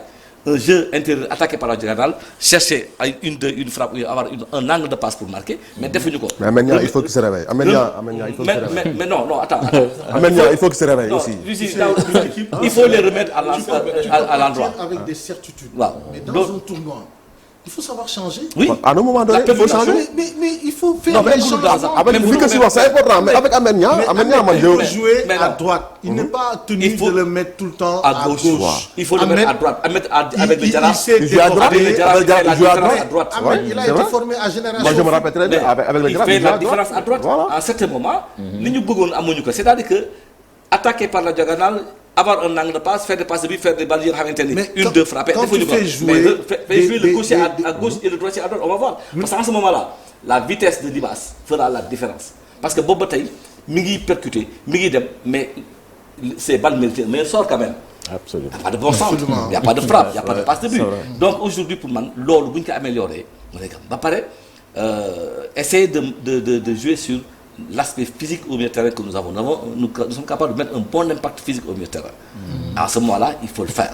Et pour le faire, pour moi, la meilleure façon de le faire, c'est d'aller les trouver dans leur zone pendant un certain moment, les harceler et voir ce qu'ils valent quand ils sont pressés. Parce que ils ont un confort, ils ne sont pas perturbés, ils réussissent il faut essayer de les perturber. Donc, Pape, il y a un aperçu, est-ce que analyse est-ce que le match nul le match nul ne nous arrange pas, mais ça peut. Ça peut nous qualifier. Ça peut nous qualifier. Moi, ça peut, ça dépend de notre match. Aujourd'hui, le Nigeria est déjà éliminé. Mais ils ont un point. Non, ils ont 2 points. Ils ont 2 points. L'autre, Congo. ñaari machine la 2 points. Oui, mais on les. C'est vrai, c'est vrai. Donc si Congo gagne, Congo a 5 points. Si gagne 2-5. Nous, si 2-5, donc ça va se jouer au goal de fait. Il faut jouer. Il faut gagner. Donc il faudra jouer et gagner. C'est ça. C'est plus sûr. Donc il faudra que les Améniens et consorts se réveillent pour gagner ce match-là. Parce qu'aujourd'hui, le Soudan, c'est la meilleure attaque. Mais aussi, avec le Sénégal, c'est la meilleure défense. C'est ça le problème. Donc ça se joue où? Au niveau de l'attaque. Il faut qu'on marque des buts. Ah oui. Mais il faut marquer des buts, mais on a l'impression que c'est le problème de cette équipe. Non, mais moi, ce que je vois également, c'est l'entraîneur. C'est l'entraîneur aussi. Parce que si l'entraîneur ne prend pas de risques, il faut prendre des risques. dit Lamine, c'est-à-dire qu'à un moment donné, tu cherches juste à préserver un résultat. L'essentiel, c'est de ne pas perdre. Non. L'essentiel aussi, c'est de gagner par moment. Il faut aller chercher l'adversaire dans sa zone, essayer de récupérer les ballons là-bas et faire mal à l'adversaire. C'est ça qu'il faut à un moment donné. Quand tu as un bon groupe, aujourd'hui, ce groupe-là, on ne peut pas dire que le groupe est diminué physiquement. Non. Le groupe arrive à se surpasser. Par match, on sent que c'est une équipe qui progresse, il y a un bon esprit, qui a un bon esprit il y a de et qui prend confiance en elle-même. Mais à partir de ce moment, il faut jouer. Il ne faut pas avoir peur d'aller chercher l'adversaire, de faire remonter le bloc. En fait, c'est ça, faire remonter le bloc. Quand tu fais remonter ta défense, tu obliges les attaquants à aller chercher l'adversaire dans sa zone et récupérer des ballons dans leur zone. Et là, tu peux faire mal à l'adversaire. Mais si tu attends, tu joues en bloc bas, tu essaies de contenir l'adversaire. Bon sang, tu vas jouer pour ne pas perdre. Ça s'arrête là. En Amédnian, il faut qu'il se surpasse. Chacun de tous ces garçons qui sont là-bas aujourd'hui ont la possibilité. Ahmed, il performe à droite, des gains de centre. Chaque fois qu'il est parti ici à gauche, il cherche son bon pied, il veut revenir. Mais l'entraîneur, pourquoi il insiste donc? Ça le sent qu'il y a l'entraîneur, souvent il a des données que l'on n'a pas. Non, là aussi, on a suivi le match. On suit le match quand même. Là aussi. Ahmed, son poste de prédilection. Non, mais il a des données qu'on n'a pas. Mais quand il met un joueur depuis le début du tournoi, et puis pendant 6 ans, ce garçon, il faut changer. À un moment donné, le basket, par exemple, on a souligné tout à l'heure le basket. À un moment donné, Ousmane Gaye, il a insisté avec lui à plusieurs reprises. Il n'a pas donné satisfaction, il l'a mis sur le banc. À un moment donné, on parlait du meneur, Karim Mané. À un match, ça a été Karim Jean-Jacques fait la différence. Il faut changer. Peut-être qu'il attend aussi le grand réveil. Peut-être qu'il attend le grand réveil. Mais il faut changer. On dirait qu'il performe à droite. Mais l'état bu jël ko c'est Aménian à droite moo tax mu jël ko. waaw mais waaw léegi foofu la ko jëlee. waaw léegi nag boo ko ñëwee tournoi bàyyi ko foofu. Ce qui est normal. Parce que Ahmed, poste de prédilection. C'est là-bas. Il a été formé à Génération Foot pendant 6 ans. 6 ans comme ailier de débordement. Capable de percuter, de dribbler, de centrer. Mais yóbbu ko ci li mu mën. Pourquoi les gens pourquoi c'est entraîneur c'est compliqué la tâche. C'est une question. Pourquoi c'est compliqué la tâche? C'est une question. Parce que c'est un tournoi, les gens n'ont pas amuñu temps bu ñuy perdre. C'est-à-dire ñun on peut marquer. Lii xam nga la lay wone ki xam nga la lay wone mooy li nga wax sànq ça l'essentiel c'est de ne pas perdre. Man pour man un entraîneur qui a des ambitions bëgg a gagner, tu peux pas insister sur un joueur bi nga xamante ni il n'est pas performant à gauche, il n'est pas performant à gauche nga koy insister pour man Souleymane quand même il doit avoir beaucoup plus d'ambition et mettre joueur yu nekk ku nekk da nga am ay prédispositions à la base. Da ngay am ay prédispositions dañuy ne ce garçon là il est capable de performer, de percuter et de jouer même avec son mauvais pied comme on dit mais son pied gauche. Mais am na ñoo xam ne boo leen yóbboo foofu du ñu mës a déborder. Toujours ils vont chercher à piquer et à aller au centre. Donc loolu doo ko am Amédnian qualité première am mooy mën na dribbler il va vite yóbbu ko ci côté bi nga xam ne moom la mën il va pas marquer de but il va plus chercher à mettre en valeur. Talla y a pas de secret parce que man li ma gis si gis la mooy j'ai vu un Ahmed ou un Libas quand ils ont le ballon ils dévorent la ligne de touche et ils sont percutants. On ne peut pas les retenir mais du fait qu'ils jouent avec le mauvais pied sur le mauvais côté. bu ñu demee le ballon lu ci def. c'est un handicap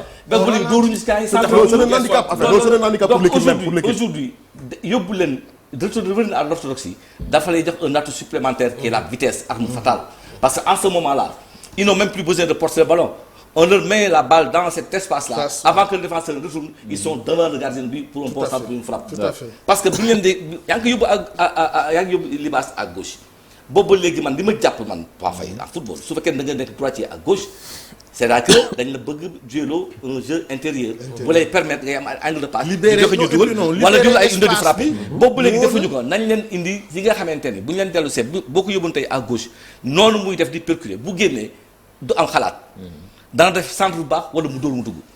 mais le centre en retrait c'est l'arme fatale. mais centre en retrait ci football dañ naan c'est l'arme fatale. c'est-à-dire que donc pour man mu bañ ko essayer moo ma jaaxal. zone de confort boobu tout un match. mais systématiquement ñuy def loolu. ñu permettre tuuti. le jour Moussa Cissé dox. mais attends équipe bu Pape Thiaw bi muy gagné CHAN mais ci côté yi la ko gagné. il avait 2 excentrés yoo xam ne. capable de percuter de centrer. dañuy sant c'est-à-dire jour da nga koy teg fu mu gën a nekk à l'aise koo xamante ni day am benn apport offensif pour l'équipe. loolu lañ soxla mais tu n'as pas besoin di bañu ma nga essayé mais li nga essayé boobu ba léegi gisuloo ko. mooy jàpp jaaruñu ci digg bi dagguñu terrain bi dóoruñu paasuñu. li si ñoon xaar pour ñu jëlee foofu da nga lay changer tuuti. boo leen changer tuuti fii moom amul données moom amul yan données yu amul fii moom amul parce que attaquer à suffisance beneen aspect bi si approche offensive bi mooy sax loolu itam dafa am beneen lu mu laaj mooy boo leen tegee noonu c'est surtout également permettre aux latéraux d'être de véritables pistons parce que en ce moment-là yow le droitier bi joue à gauche tu provoques un jeu intérieur pour libérer l'espace pour ce piston-là qui va pomper. Mais loolu mooy créer le surnombre. Quand tu attaques, c'est exactement ce qu'il faut. C'est à partir de là que tu peux avoir un déséquilibre. C'est exactement ce qu'il faut. Le surnombre là que tu vas avoir en attaque sur les phases offensives. Parce que bu waa ji piqué latéral bi day monter. Tu as un surnombre et à partir de là, celui qui a le ballon, il a le choix. Il peut faire la passe à qui il veut parce qu'ils sont en surnombre. Mais parce que ça va vite. Et l'adversaire n'a pas le temps de se replier. Da ngay am possibilité créer du jeu. Et donc c'est ça aussi. Parce que parfois football du physique nucléaire ah. Parfois dafay laaj ne lii mooy lii. am na loo xam il faut également que notre borom préposé poste de meneur Koïta. Je veux pas le descendre. L'accabler. Je veux pas l'accabler. Mais bon Dieu, il faut que mu indi dara passe ñu dugal. daw dugal mais non il faut qu'il soit plus exigeant en lui-même. mu jël ses responsabilités. en Coupe d'Afrique avec le Jaraaf. il n'est pas exigeant en lui-même. mais il est toujours exigeant en toi-même. Il est surcoté. Tu dois te dire moi je dois pas perdre le ballon. Falsec ou Badji. Moi ce match-là j'aurais changé Koïta mais parce que benn bi mooy boo dugalee Badji wala Falsec boobu ñoo ko dàq marqué apparemment ñoo ko gën technique te daañu am verticalité di jouer daañu téye bal bi tuuti. parce que boo amee meneur boo xamante ni yaa ngi jouer souvent dans la situation on est à 2 attaquants ou un seul attaquant. donc le meneur là s'il tient pas le ballon am fu mu ko yóbbu provoquer un jeu intérieur rapproché. pour ñu am ay 1-2 jouer ensemble mais duñu téye bal bi ci kanam. Il faut qu'on tienne le ballon le maximum dans la zone adverse pour créer le déséquilibre et les failles, trouver des failles. Mais il n'est pas exigeant. C'est pas lui qui.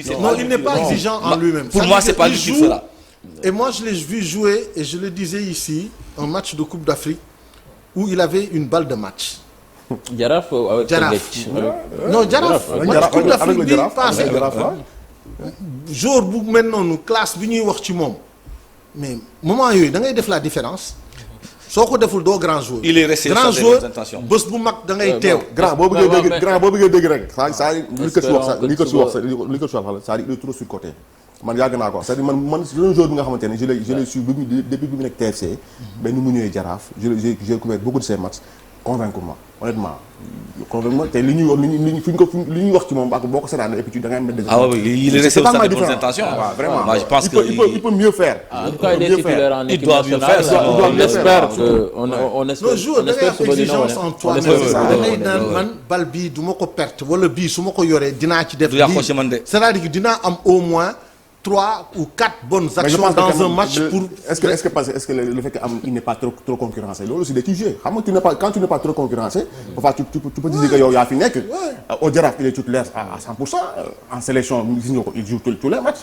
donc loolu aussi quand tu n'as pas trop concurrence. bon il y a peut-être benn exigence quoi. yaay joué. waaw loolu aussi amul rivalité. ci équipe bi koo xam ne dina la titiller. wala ne kii mën na toog ci sa banc wala yooyu. nii noonu. mais il faut dans un match de football tu es meneur damay seet kan nga passe bu dugali. On a joué 3 matchs peut-être que 2 passes la def yoo xam ne benn passe moo dugg à l'intérieur yeggul benn frappe bu mooy bu mu def le premier match mais ensuite qu'est-ce qu'il nous a apporté. Mais non, il faut être factuel. Le jeune Français qui est entré en l'espace de quelques minutes, il a fait la différence. Salou su demoon Tanzanie laajal ñu ko Souleymane Diallo peut-être. Non, on est là pour décortiquer le jeu des Lions. Pourquoi est-ce qu'il insiste sur le joueur? Et puis quoi, c'est pas nouveau, c'est pas un joueur qui vient de. C'est le seul c'est pas ses débuts quoi, mais il y a gagné ce championnat bi, jeune champion passé, c'est le risque pour moi, il doit donner le bon exemple. C'est bon. Il est resté dans les bonnes intentions. Coach Chan bi ñu génn c'était Cheikh Ibra. Bi yoon je pense qu'il a trouvé. Non, Cheikh Ibra moom il faut c'est-à-dire que bon c'est vrai c'est Cheikh Ibra avançant lors du Chan dernier mais c'est pas possible ce qu'il a. Non. Moi je me posais des questions bon après bon où est-ce qu'il est maintenant Cheikh Ibra? Il est en France. Il est en France. Il marque des buts. Non, il marque des buts. Non, il est là-bas, il joue en national. La question à Tala. Non, il joue en national. Il marque des buts. Ah oui. Il a marqué. C'est un poulain de Tala Fall. Mais Lamine, Cheikh Ibra, c'était le seul attaquant qui avait des occasions dans ces matchs.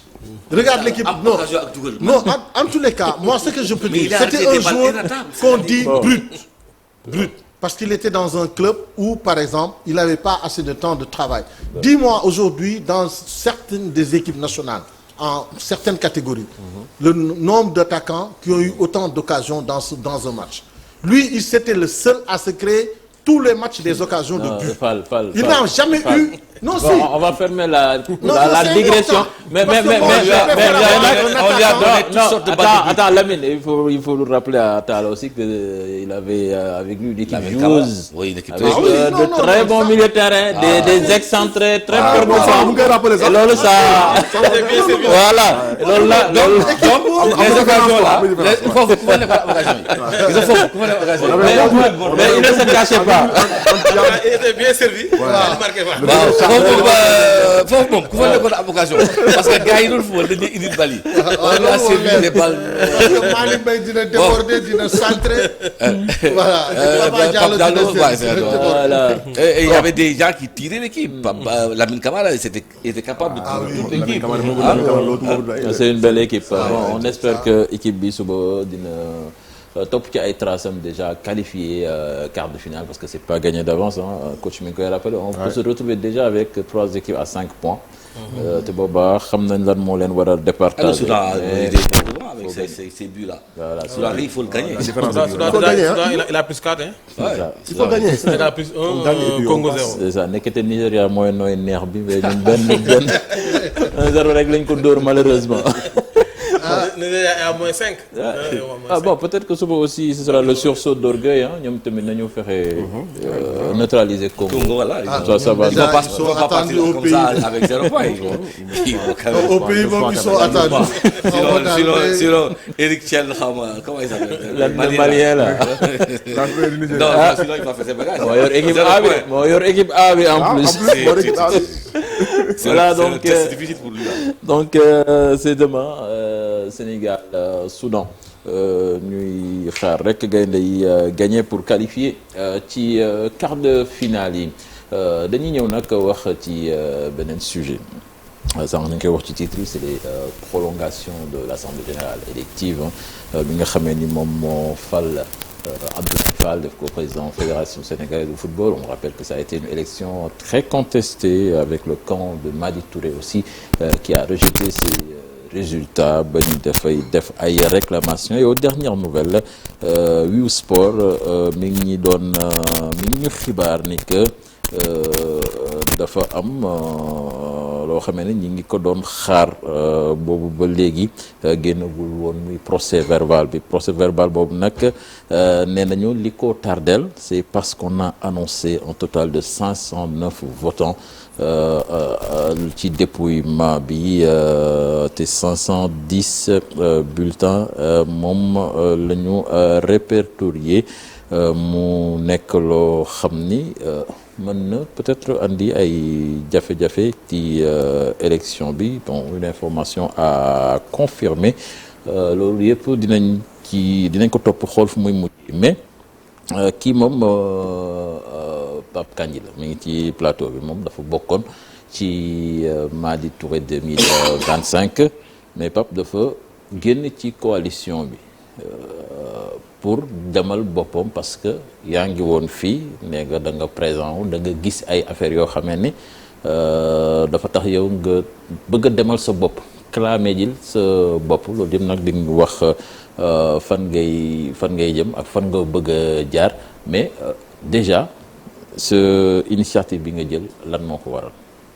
waaw Cheikh maa ngi leen di gërëm ci invitation bi di nuyuwaat sama gars yi fi teew parce que comme ni nga ko waxee élection bi man j'étais candidat pour la poste du 5e vice-président de la fédération mais maanaam si suba sa jour assemblée générale mag on a vu des irrégularités yoo xam ne nii flagrant comme ni ko le candidat Madi Touré waxee mais boo dégloo bu baax ce que le candidat Madi a dit dafa ni damaa gis mais tamit samay collaborateurs dañoo gis donc moom ni mu gisee man noonu laa gisee kenn noonu la gisee te football bi li ma wax rek tey dëgg la Madi était notre candidat mais Madi moomul coalition bi des gens ont porté le candidat Madi Touré pour moom mu ñëw jiite ñu jox ko turam pour mu dem wuti li nga xam ne mooy président fédération man candidat la woon keneen ak keneen candidat la am loo xam ne bu ñu ko gisee maanaam football la ñun ñëpp ñoo ko bokk mais dama ni tey jii fi Sénégal toll am loo xam ne waratuñu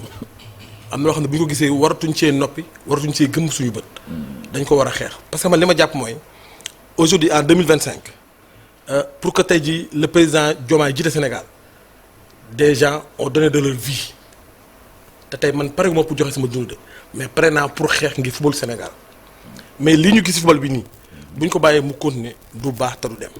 mais yow lan nga gis loo xamee ni moom moo tax nga bëgg demal sa bopp porter combat bi. non combat bi li ma gis c'est net et clair aujourd'hui fii ma toog nii c'est lundi je prends en témoin le peuple sénégalais dama ne wax nu leer je suis à la télé li may wax ragaluma ko la coalition Ablaye Fall 2025 dafa corrompre des électeurs je prends en témoin le peuple sénégalais bu fekkente ni ñoom loolu dañ ko weddi bu ñu xëyee suba. mais déjà accusation yooyu la Madi Touré. non accusation yooyu la Madi def mais man dama ci teg leen lu gën a kawe.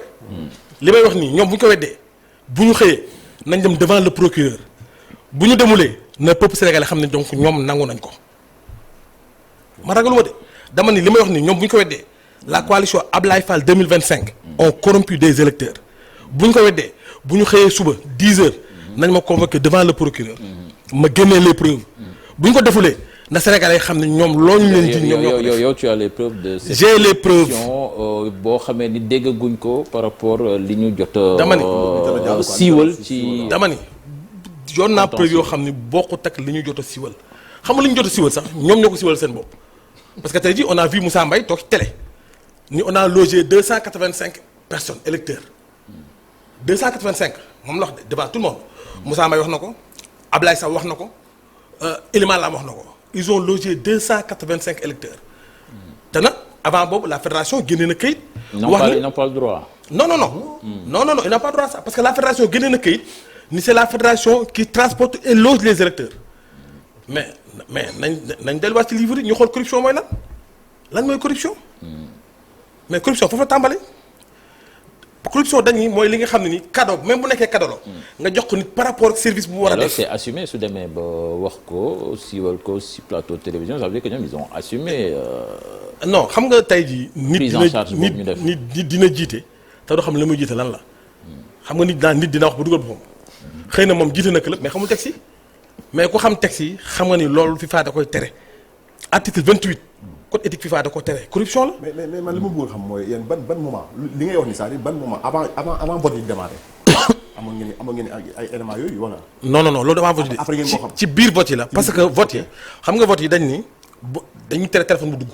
ok loolu la ñu wax bi ñu toogee di voté nit ñi gis ci WhatsApp yi ay nit nekk na ñu ngi voté di ko envoyante loolu la ñu gis ba benn instant ñu wax ñu génn ci biti.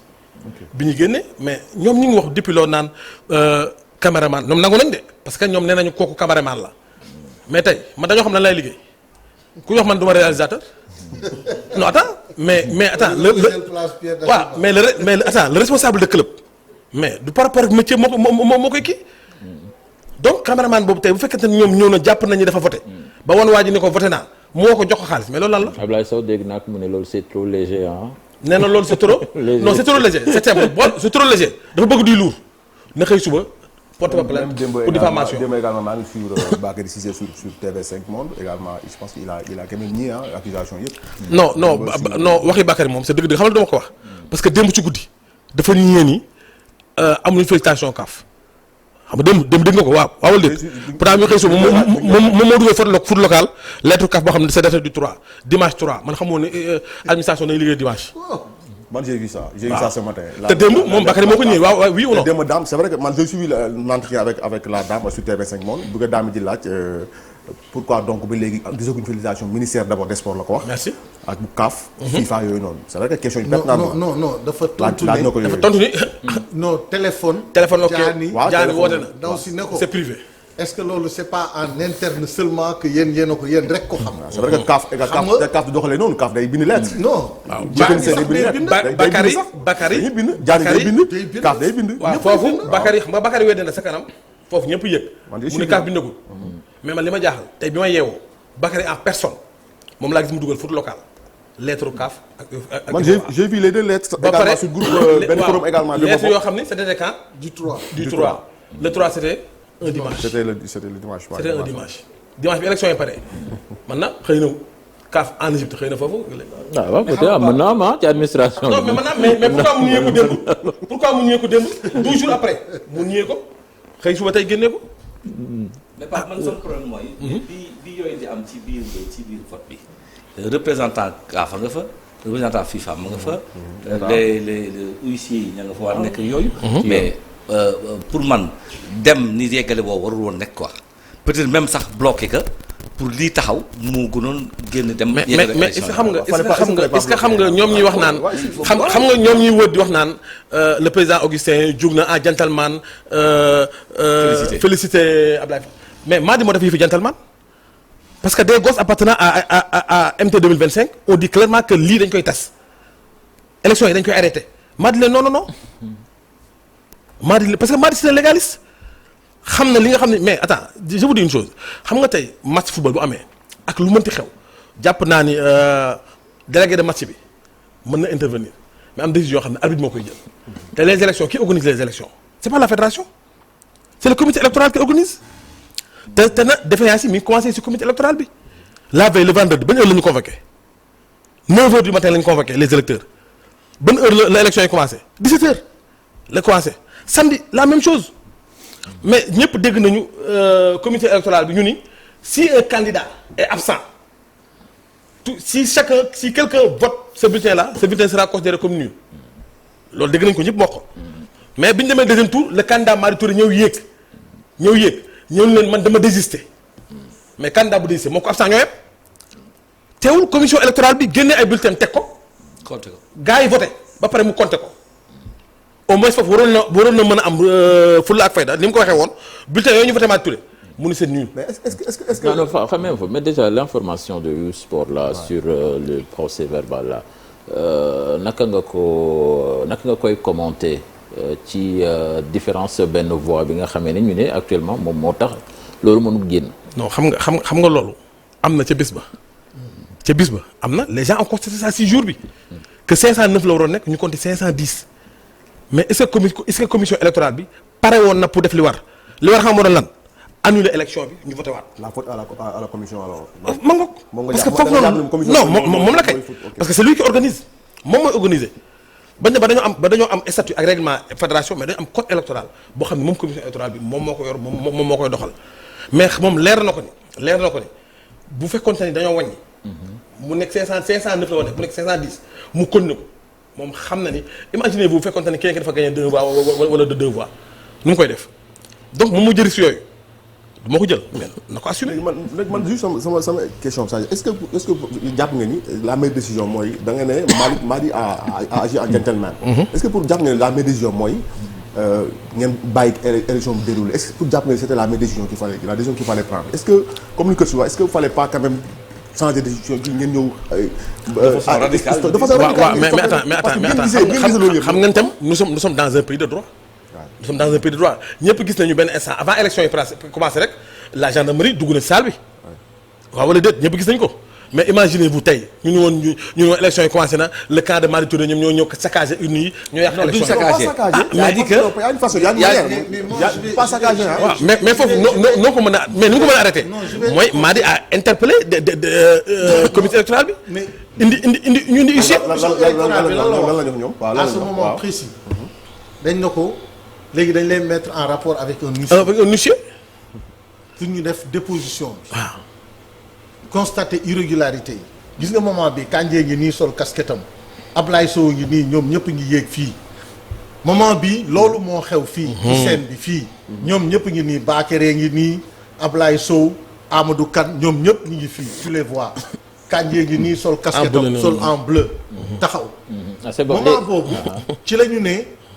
léegi li mën a nekk mooy président bi dafay jël huissier mettre ko en rapport avec MT 2025 ñoom ñu mën a jël déposition c'est bon Talla tu vas moins parler ci dossier bi nañu jël Kandji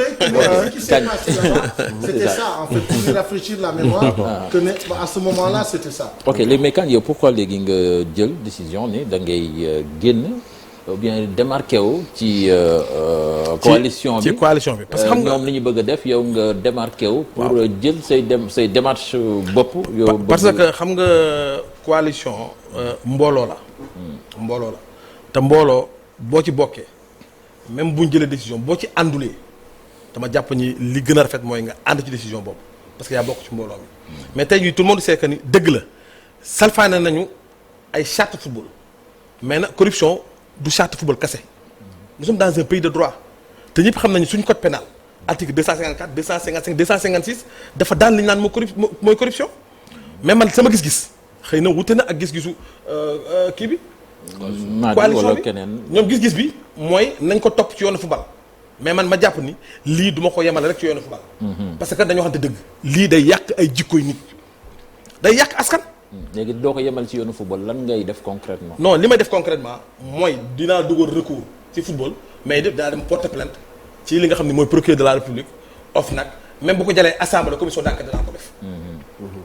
parce que tamit je suis un citoyen sénégalais boo xam ne électeur laa woon ba noppi na bokk ci réew mi. ok man li ma jaaxal mooy yaa ngi wax lu am solo c'est-à-dire convoque les gens à 9h nga commencé 17h.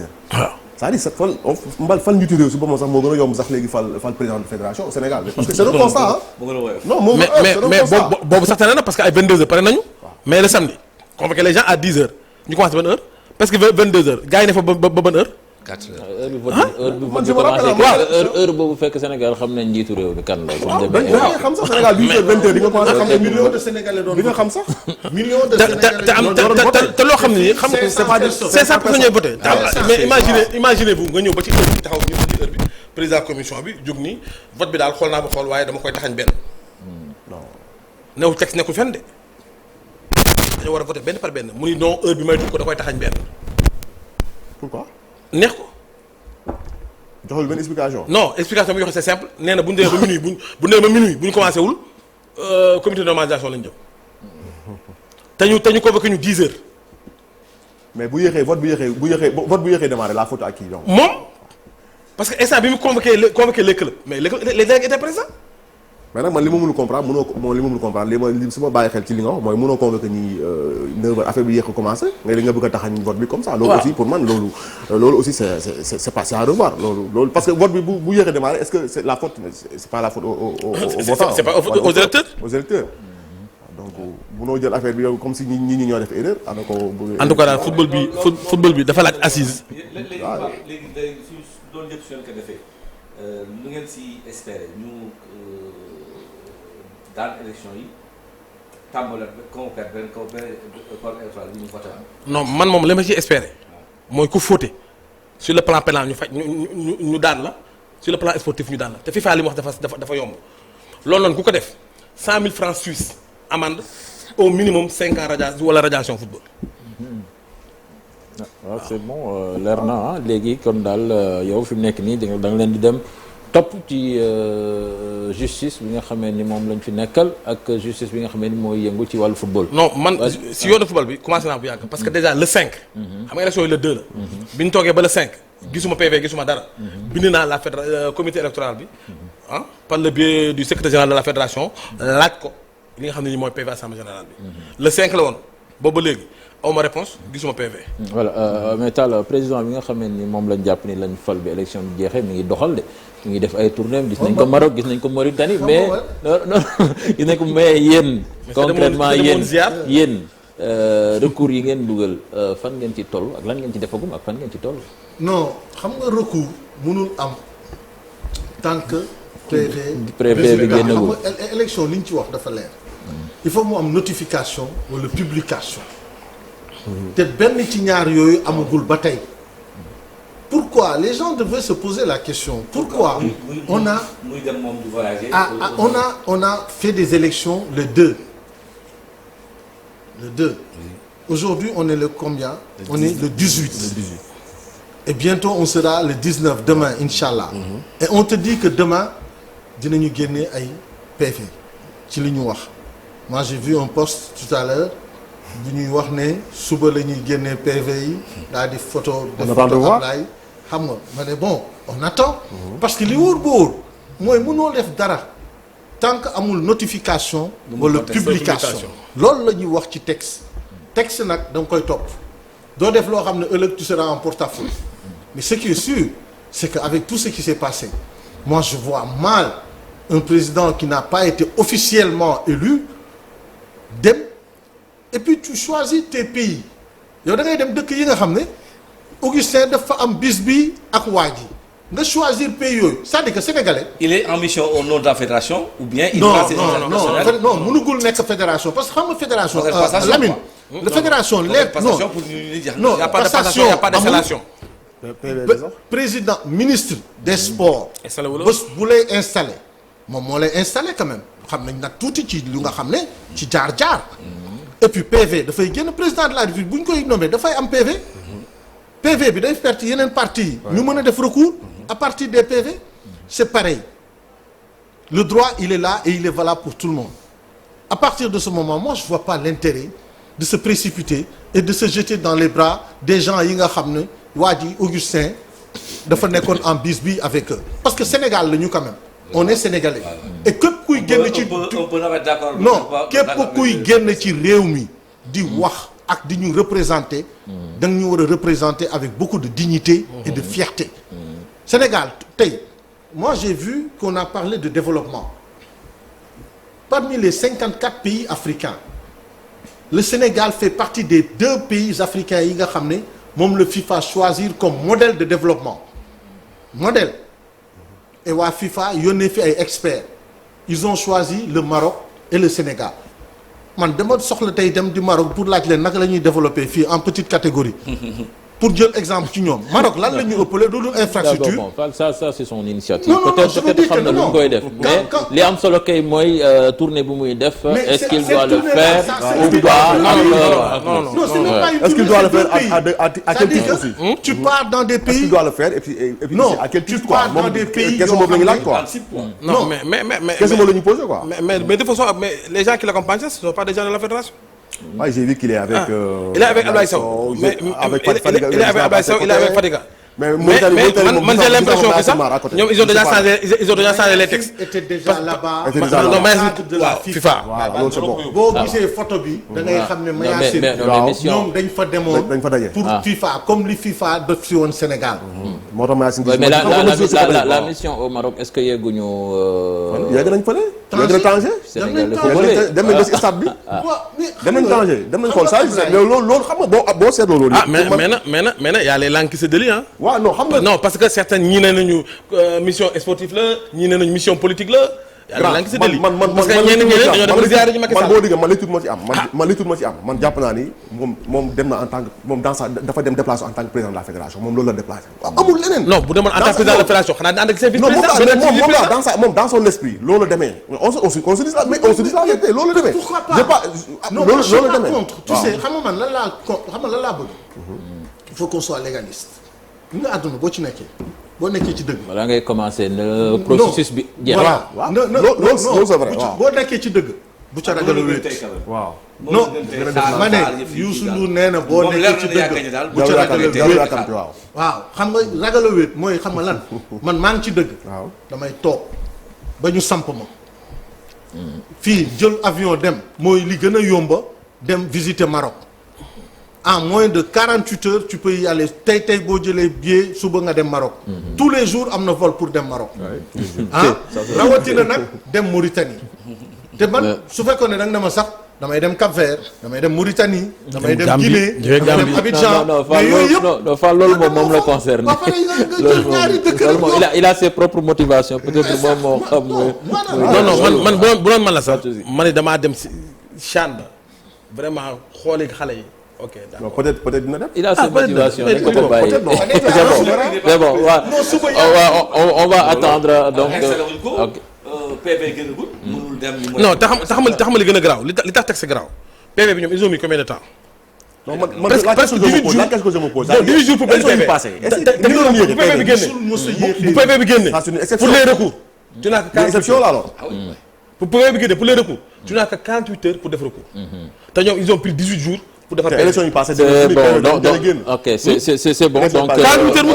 ok c'est bon donc Pape kon dégg nañ la li nga wax leer na li ci des mooy xaar PV bi génn. non moom kañ li ma bëgg a waxaat la. voilà mooy fi mu toll nii. PV bu génnee bu génnul. ñoom mu ñu mën a àtteeg Sénégalais yi bu subaa midi boo déggee ni kañ mi fi nekkoon démb. ma nga chez le procureur. xamal na ñoom defuñu waaye bu loolu amulee. xamal na ñoom def nañu. c'est bon waxuma na ay toog di weddi ci ay kii. c'est bon wax ji leer na jërëjëf Pape Kandji ñu jeexal émission bi déjà avec d'autres actualités sportives le Sénégal qui signe un exploit historique à Harare en remportant la médaille d'or du groupe 3 Afrique à la Coupe Davis 2025 malgré un revers face au Nigeria en clôture donc les Lions ont réussi donc à gagner ce tournoi. Là-dessus, nous écoutons Ousseynou Kama, des propos recueillis par Mamadou Ndiaye. Bonjour, je suis Ousseynou Kama, secrétaire général de la Fédération sénégalaise de tennis. Juste pour vous parler un peu de la performance que vient de réaliser notre équipe de Coupe Davis à l'occasion de la compétition du groupe 3 Afrique qui s'est tenue la semaine dernière à Harare au Zimbabwe. En effet, l'équipe s'est classée première devant 4 grandes nations du tennis africain que sont le Zimbabwe, la Namibie, le Nigeria et l'Algérie. Il faut dire que cette même équipe avait déjà remporté l'année dernière la compétition du groupe 4. C'est ce qui nous a valu d'ailleurs notre montée en groupe 3. Le groupe 3, il faut le dire, c'est un groupe de transition où les 3 premières qui se classent à l'issue de la compétition vont intégrer le groupe mondial en groupe 2, le groupe 2 qui est un groupe mondial, et les 2 derniers vont redescendre au groupe 4. Notre équipe l'année prochaine en 2026 donc va entrer dans la cour des grands. Il faut dire que ce n'est pas la première fois. Déjà à l'époque des Yaya Doumbia, Tchernoli, les frères Berthet, on était déjà habitués à la compétition du groupe 3, où on avait du groupe 2, où on avait déjà rencontré de grandes nations du tennis telles que la Serbie. Et puis une journée dédiée à la jeunesse et au volleyball féminin. Le terrain de Niary Tally a vibré, c'était le jeudi dernier, au rythme du tournoi d'été des jeunes, une initiative de l'amicale des entraîneurs et des demoiselles de cœur sénégalaise de demain, portée par l'ancienne capitaine des Lions, Fatou Diouk, que nous suivons avec Mamadou Ndiaye. tournoi bi dañ ko def ci anam yoo xam ne ñun suñu association Demoiselles de Cœur sénégalaise de demain chaque été dañu def benn tournoi pour mën a terminer année bii et tout mais dañoo gis aussi entraîneur amical des centres de Ligue de Dakar ñoom dañoo commencé woon benn idée bu nice commencé di def ñoom aussi ay match pour xale yi ñu daan lan moo tax ñu mën a manko ànd ñun pour que affaire yi xale yëpp mën a nekkandoo mën a am esprit de fair play de partage loolu moo tax ñu def ay tournoi bi passé ñu ngi sant yàlla am nañu 29 équipes yoo xam ne ni participer nañ ci tournoi bi ay xale cadette minime junior donc minime bi c'était mixte donc c'était vraiment bien ñu ngi jógee Dakar ñu ngi jógee Ñaari Tali ñii ñu ngi jógee ba Mbaaw ba Tëngéej ñu ngi ko def ci deux voies Ñaari Tali yi donc vraiment ça a été une très belle réussite kontaan nañ ci trop ñu ngi aussi tournoi bi ñu ngi doon defuñu ko ñun kese ñu ngi amoon ak ànd ak ñun suñuy partenaires yoo xam ne sur le domaine de la santé IPM santé parce que ñëpp xam nañ ni tey assurance dafa am solo ci sport donc ñoom ñoo ñu accompagne ci tournoi bi pour que xale yi mën a nekk vraiment dans des bonnes conditions et que affaire bi doon réussir donc vraiment kontaan nañ. Puis le Sénégal qui brille au championnat d'Afrique de surf en Angola en décrochant 4 médailles dont 3 en or grâce aux performances d'Ismaïla Samb, Degen Thioune et Djibril Gueye Sita. Voici la réaction du secrétaire général de la Fédération sénégalaise de surf. Il s'appelle Souleymane Beng. Et le Sénégal était venu avec une délégation de 5 athlètes, 2 athlètes senior men, 2 athlètes senior women et un junior. Et alhamdoulilah, tout s'est très bien passé. On repart avec 4 médailles, 3 en or et 1 en argent. On a fini champion d'Afrique junior, on a fini champion d'Afrique senior men et champion d'Afrique senior women. Donc vraiment on repart avec beaucoup de satisfaction. Le niveau a été très très élevé et alhamdoulilah on s'en sort très satisfait. Donc, très bientôt ce sera les championnats du monde au Salvador au mois de septembre. Le Sénégal va partir avec une délégation de 6 athlètes et on espère reproduire les mêmes résultats parce que bon, à partir de cette année et l'année prochaine, ça va commencer à compter pour les qualifications au JOJ 2028 à Los Angeles. Voilà, donc c'était tout pour l'émission. Pape, naa ni ñu ngi lay jaajëfal ci ñëw bi ñu bàyyi la rek nga tàggoo. waaw ñun de maa leen di gërëm di leen sant en tout cas di wax les sportifs sénégalais que li ñuy def yëpp c'est pour le football sénégalais parce que tamit gis nga il est temps ñu nettoyer li nga xam ne nii mooy assainir li nga xam ne nii mooy milieu bi parce que mbir soow lu mu weex lu ñuul bokk ci. am na loo xam ne bu ci duggee rek ëllëg lay yàq parce que am na pratique yoo xam ne bu ñu ko commencé tey rek ëllëg li ñu jàpp mooy lan mooy soxlaatuñu sportif yi soxlaatuñu ñi xam football soxlaatuñu ñi bëgg football. li ñu soxla mooy ku am sax xaalis war ngaa mën a ñëw dajale nit ñi jàpp ni troupeau nga yor jënd ñëw falu donc loolu man suñu sama xeex loolu la te insha allahu rabbi képp koo xam ni kat jàpp nga ni loolu gis nga sa bopp war ngaa mën a ñëw ànd ñu xeex ko. Voilà. Merci Pape, c'était un plaisir ñu dalal la ci émission bi coach ñu ngi lay jaajëfal yow tamit. waaw maa ngi am toujours contenté di ñëw di ay jàkkaarloo ñoom Alaaji Talla ak Salif di wax ci spectateur du football avec beaucoup de passion et de plaisir. Absolument. Salif, on se donne rendez-vous lundi prochain. waaw lundi prochain xam naa fekk balaa boobu ñu jël. Afro basket bi bi. ak CHAN bi xam non CHAN bi wala qualifié. qualifié quoi au moins incha allah carré d'as. waaw incha allah. voilà incha allah. ak PV bi génn. Le pays c'est dans quelques heures. C'est dans quelques heures. Là il est minuit 6 donc le 19 jot na temps. L'axe droite moom PV bi rek la ñuy xaar. Talla kon ba lundi incha allah. ba lundi j'espère que d'ici là saa waay bagage yi dina egsi. ñu war a jóge Abidjan yóbbu. daa Salif moom dara du. dina ñëw. fekkee Salif rek la dara du yegg. dara du yegg si. amoo ci yaakaar non. dafa fret affaire yi. dafa fret. wala GP yeeg. bagage yi bëri woon quoi dafa diisoon quoi valise yi. merci. ba lundi incha allah ñu ñëpp di kontaan.